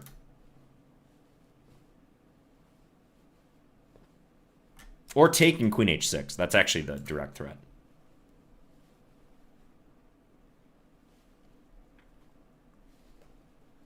Hey, Floyd. Yeah, if I take and then queen h6, how is he going to defend?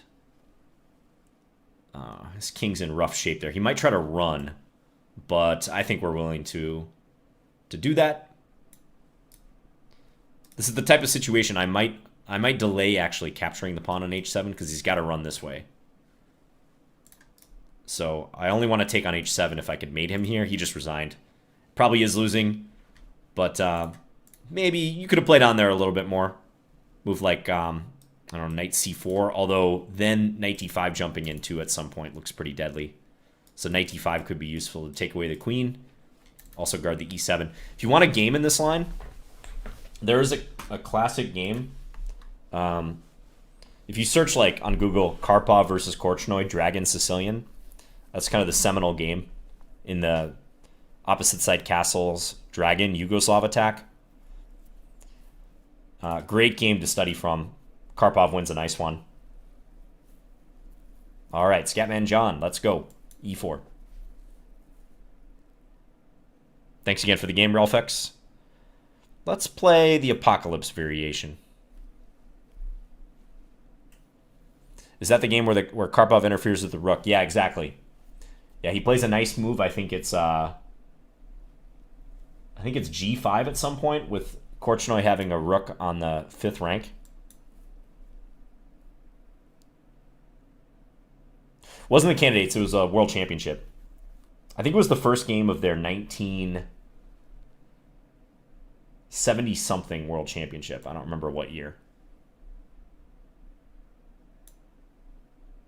78 maybe? Let's see.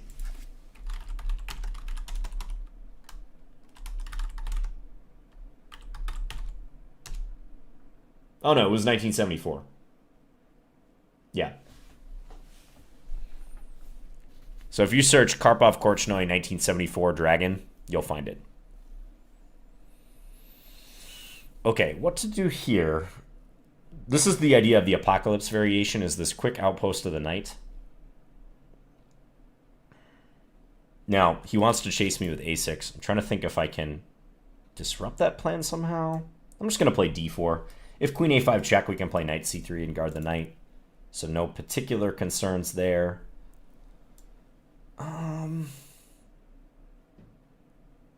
Let's put the bishop back on d3. I'm just a little bit worried if I do this, like it might eventually get blocked out of the game.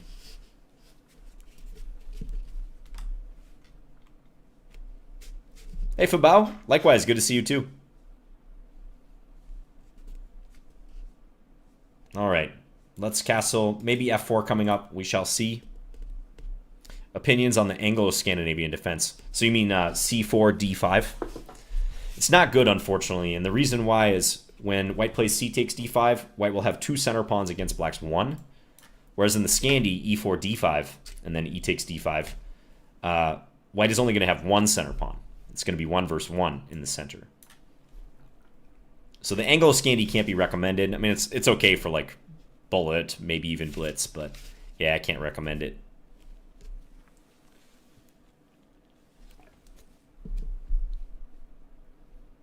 Okay, h6. All right, so I'm going to build up an attack against my opponent's king. Let's think about how best to do this. Let's play c3. I'm just going to try to solidify the structure first. Having d4 defended is almost always going to be useful here. So let's do that. I'm thinking bishop e3 and then knight d2. He's probably going to play bishop b7. So I want to keep control over the e4 square for now, just so a knight e4 type move is frustrated. I might play this attack like knight d2. Oh, okay, bishop e7. I don't know what that's about. Knight c6 is tempting here. I can get his dark square bishop if I want, but I'm going to guess, okay, probably what he's up to with this move. I think he's trying to play knight takes e5, so that on f takes e5, these 2 pieces aren't forked. Okay, so if we have that information, again, I could play this if I want to disrupt that plan, but I actually really like the look of this for me, so. All right. We're going to try to use a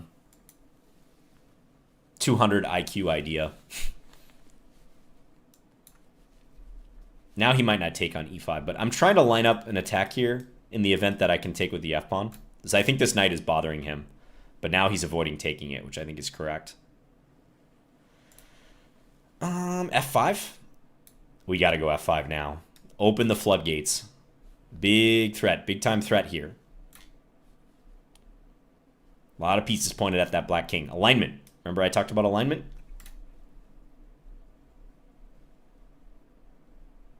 Did I get a sponsorship from Starbucks? No. No, I am unsponsored in pretty much everything, but coffee in particular.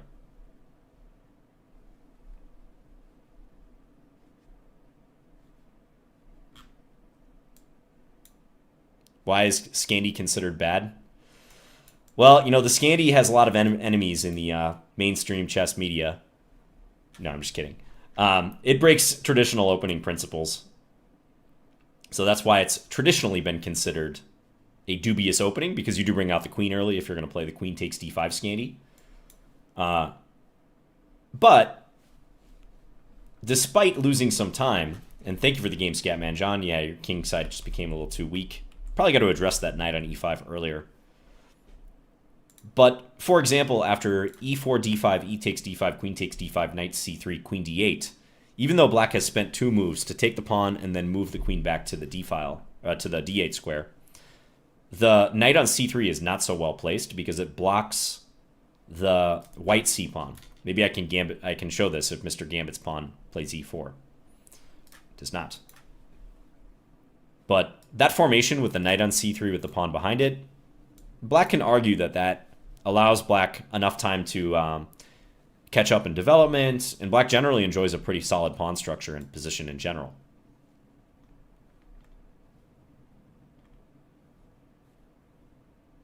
Why knight e5 on move 4? Why not develop? Yeah, Greg, that's a particular line. It's a quirky line for white, but with black having played c6 and d5 in that last game, the idea of this early knight e5 is to try to exploit that diagonal towards the black king, the a4, e8 diagonal. But theoretically, that line is not considered anything of a problem for black. How do I feel about the advanced Scandi for white? So e4, d5, e5. I like playing against that as black. I think black equalizes instantly. Black's arguably even a little bit better. Playing knight c6, c5, and then a quick knight c6. Or even bishop f5.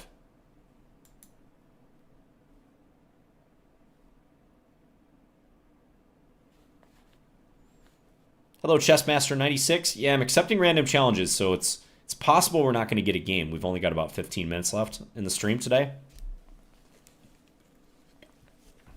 So thanks to all of those who have challenged. Okay, so maybe he's trying to use this to his advantage. Let's think. I'm going to go rook c8. I'm going to try to prepare an ambush.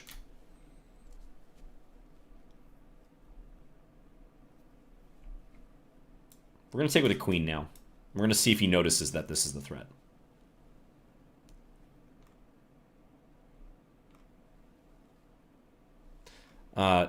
Double Jazzy asked earlier, what would I recommend as an aggressive opening for white for a player of 1550 to 1650 ELO? Ooh, tough question. Broad question. Let's take here because we uncover the attack on the bishop. Here we'll take with the rook. Yeah, I think that question's almost too broad for me to give an answer. It's going to depend on your style. As white, you know, you can play a mainline move like e4, but there's a whole galaxy of defenses black can throw at you, right? So the only way I could really answer that question exactly as you posed it is if I, you know, suggested something like King's Indian attack, like a system you could play as white. But I wouldn't necessarily recommend that.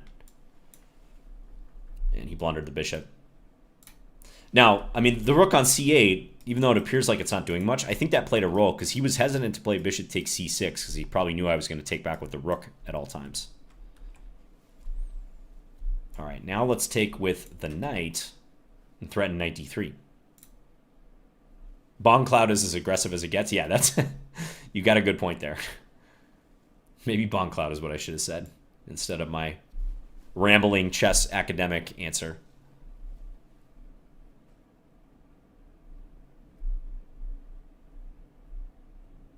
Crowd is still excited for a King's Gambit? All right, well, time is running out, but let's see.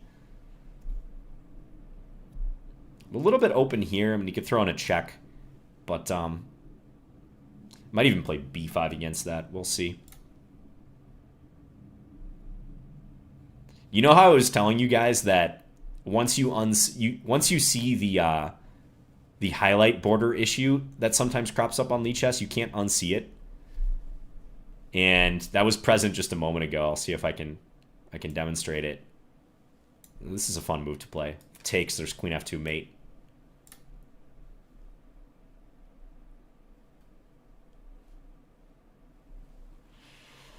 B5 or rook back. B5, queen takes a7. I feel like he must be getting mated. I think he will.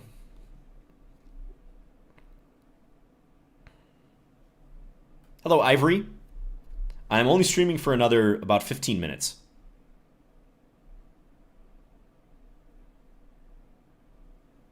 He goes back. Okay, he's trying to guard c1. I don't see a checkmate here. I could just be lame and play rook c1. Or queen. Let's play queen takes a1. It's a little more fun. Give the queen and then rook c1, huh? Too much material. All right, Mr. Gambit's pawn. Thanks for the game. Interesting strategy you used here with bishop e5 and then c4 with the queen here. Probably somewhere around this point you can play better, though, because the opening of the position did not work out well for you. But thank you for the game.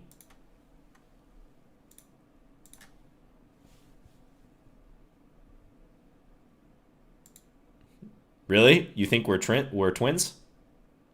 I'm playing a bot. What is this?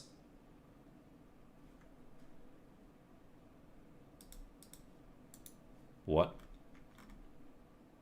I'm scared. Mom, come pick me up. I'm scared. It's never played a blitz game. Okay, it got aborted.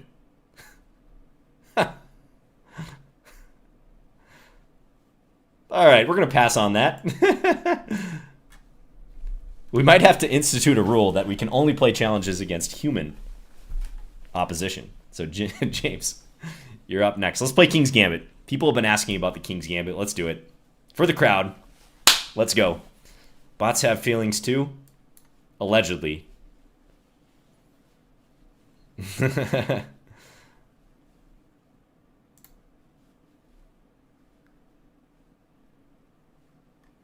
That just caught me totally by surprise. That almost caught me more off guard than when someone challenged me with a custom challenge, and it was the normal board setup, but it was black to move instead of white to move. And they were playing black, and they opened with d5, and it took me like 3 moves to realize that black had actually moved first in the game. I played like knight f3, followed by d4 and then c4, and we got into like a Queen's Gambit situation. And I had to scroll back. I was like, did black move first in this game? That was really clever. Oh, that was you, Magikarp? Nice. But yet, getting challenged by that bot caught me almost as much off guard as that.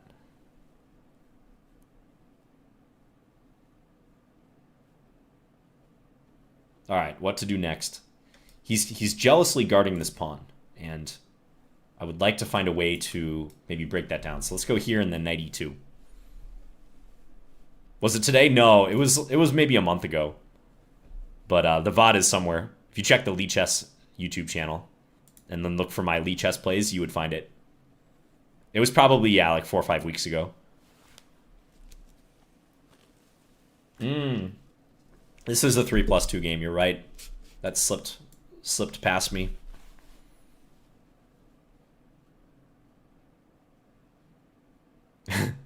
This is funny. In the Lichess chat, Patrice wrote, "My brother and I used to watch John's videos on YouTube and imagine he's a robot." And the Twitch auto mod held a message for reason bullying.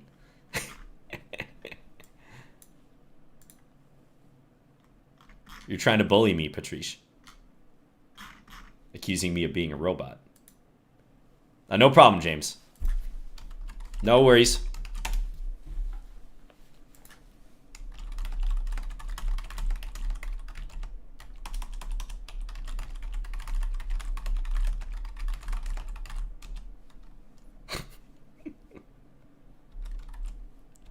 Now I add in the winky face to disarm my last statement. If you add in the winky face, it negates whatever trash talk you just said.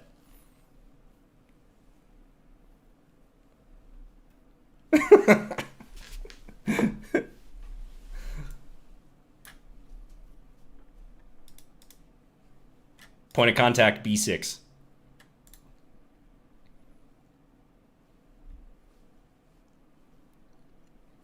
Toxic streamer alert, yeah. Do I care about this? I probably should. Let's play G3. This Twitch chat's hilarious. Killer Stapler says, now I hope you lose, John. Winky face. And Automod says, held a message for reason. Aggression. I hope you lose, John. You even added in a winky face and it didn't circumvent the Automod.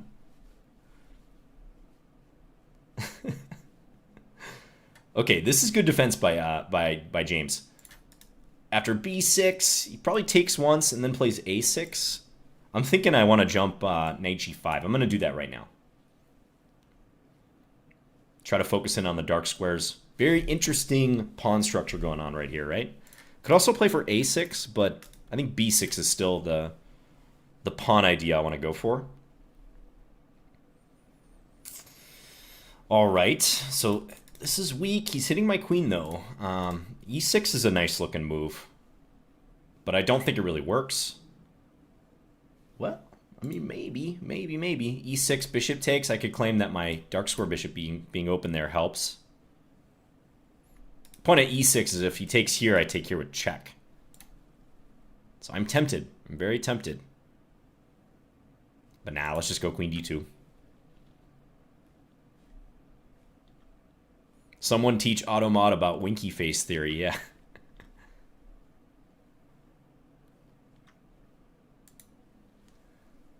All right. He's defending. What's the next step here for me? I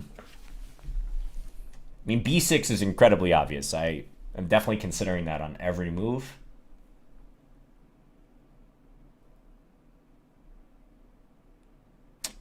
I don't know. I feel like I'm lacking some ingredient here.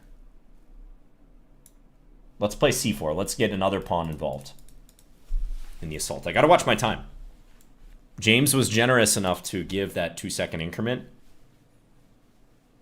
but we must watch our time. Ooh, okay, f6. This is heating up. e6? Looks good to me. This is protected by the knight and the bishop. He's got to go queen here, here, and then I'm jumping in. Ooh, it's getting spicy. Knight f7 alert. Into the fray. That king is just dying to be attacked. I might even go a6. Let's go for the ultimate squeeze. a6, b6, bishop here. Imagine the humiliation if I mate James with bishop b7, checkmate.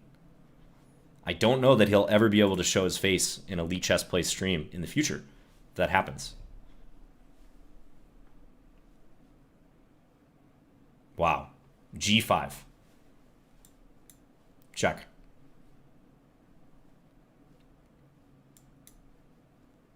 We can still try to set the mate up. James. Oh, James. Okay, this is too much. Okay, it wasn't bishop b7, but it was rook takes c7. Yeah, good game. GG. I had to talk a little more trash because it was an increment game. That was interesting. I wonder how the engine wants to execute the attack. Let's just check real quick.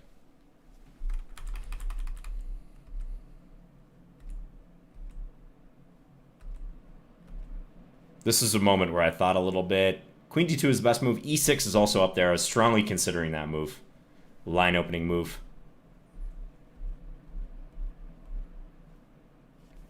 Why bishop e6, not having won the queen instead of pushing e6? This bishop is guarding here, Andy FA, if you're watching.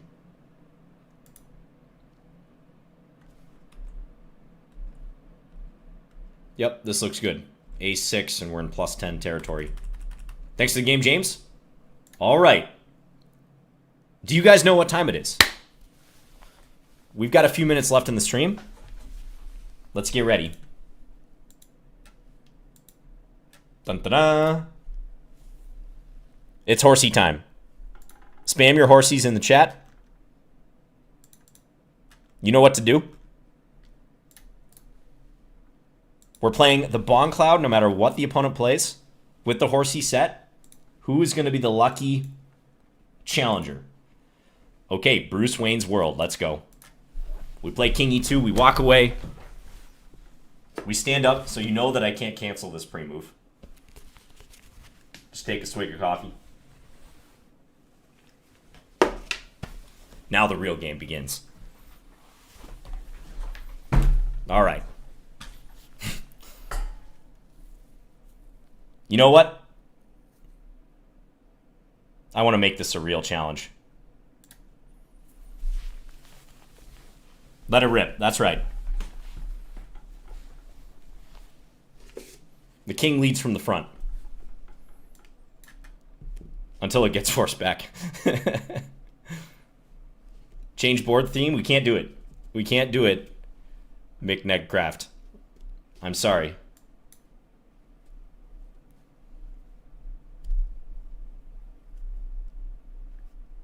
Bongcloud advanced variation, yes. He's trying to refute it. He's playing optimistically, looking to refute. Don't worry, we got a horsey involved in the defense. Again, he's training the guns on this point. Do we care? Do we care, chat? I don't think we care. We're built different. Knight d5. Knight d4, king e1. What you got?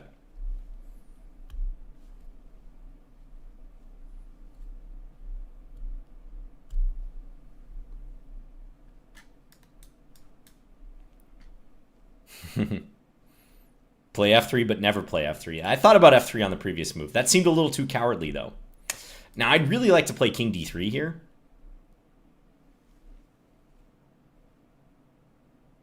I'd really like to do it. And we're going to do it because the chat will hate me if we don't. And we're players of principle.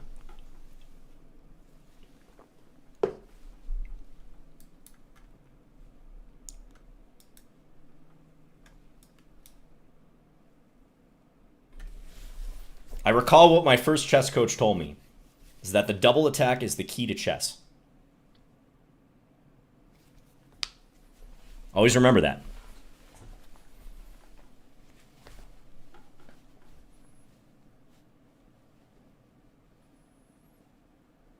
This opening is OP. I agree, Patrice. Black's got issues to solve. I don't see a particularly good move here for Black, I gotta say. Now, granted, the king is on d3 and he could throw a b5 type move at me somewhere. But this queen, she's not going to be so happy. She's going to have to think about changing that expression. Okay, b5 was played, but watch what happens. This is going to get interesting, in fact.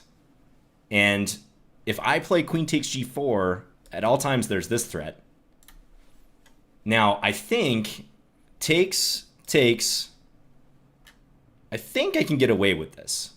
Like, out into the open. Notice that this knight always guards f2. But I think we gotta go take this. That's too juicy of an offer to pass up. Now, the real test would be b takes c4, king takes c4, bishop takes a6, king takes c5.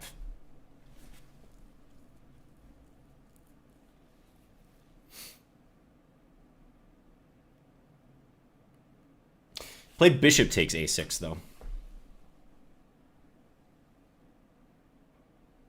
Yeah, now I think I just take the knight, b takes, and then king c3. And I think my opponent's attack is going to fizzle out.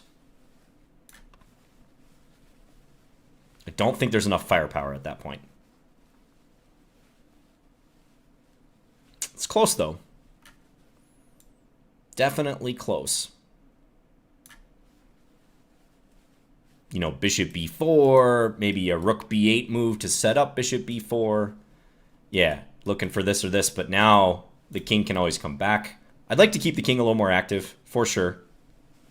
To be fair, I would like to do that.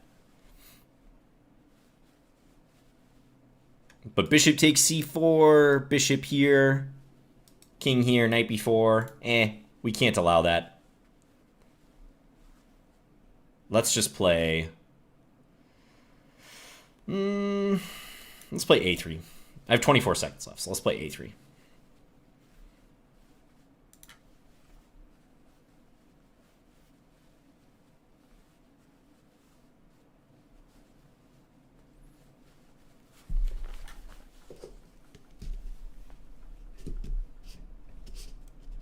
All right. We're getting towards the end of this game. Still a little possible time scramble here. Let's go d3. It's time. Let's try to get that king out a little bit further. Oh, we can't do it. Black didn't take, unfortunately. I was so looking forward to getting the king out a little bit more. Little bit more. Let's go here. Little interference. Give me that. Getting ready for bishop takes c4. All right. Thank you for the game, Bruce Wayne's World. The king striving for the Winter Palace over here with king d3 was too much to handle. King d3, and black had multiple issues. I do wonder, though, if black had something here. Maybe. This was a critical position for sure after c4. Maybe the computer will reveal something. You never know. Oh, look at this graph. This is a graphical interpretation of the game, of the evaluation. After c4, that was the critical point in the line. After black played b5, I rocketed up to a 10.5 point advantage. Let's see what was the recommended engine move here. Sometimes the hardest moves are the simplest ones. The engine just wants to castle in this position. Just casually castle, while both knight takes c7 and queen takes g4 are threats. That's the top move here. It's -6. It's a hard move to play, though. So if castles, queen takes d3, let's say. Unfortunately for my horsey chances, or Bongcloud chances, this position is, in fact, too far gone. c6 or even b5 now. And because black keeps the queen on the board, it's winning. Stockfish is not BM. Bongcloud Master approved. Take it with a grain of salt. Yeah, exactly, Neil One.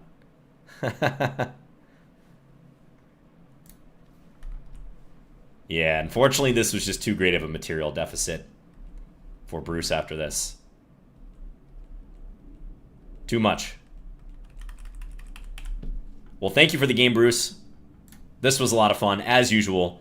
Thanks to everyone who challenged me today in Lichess Plays, whether you got a game or not. I do appreciate those of you who waited in the queue and didn't get a game. I know there's a lot of you, but we'll be doing more of these. And there are other streamers in the mix doing Lichess Plays as well, so check them out. I don't know if Lichess has an official schedule, but they're pretty much doing these every 2 or 3 days. So we are going to send the raid off to Suzek Gaboyan. So enjoy the stream with her. Thanks again, everyone. Appreciate it. And congratulations again to Schrodinger's Queen for being the only Lichess Plays viewer to beat me in a game thus far. It happened today. The streak is finally dead. Congrats to Schrodinger's Queen. Check out that game. It was a well-played game on their part. So y'all have a good rest of your day, and I'll see you guys again soon, maybe next Sunday.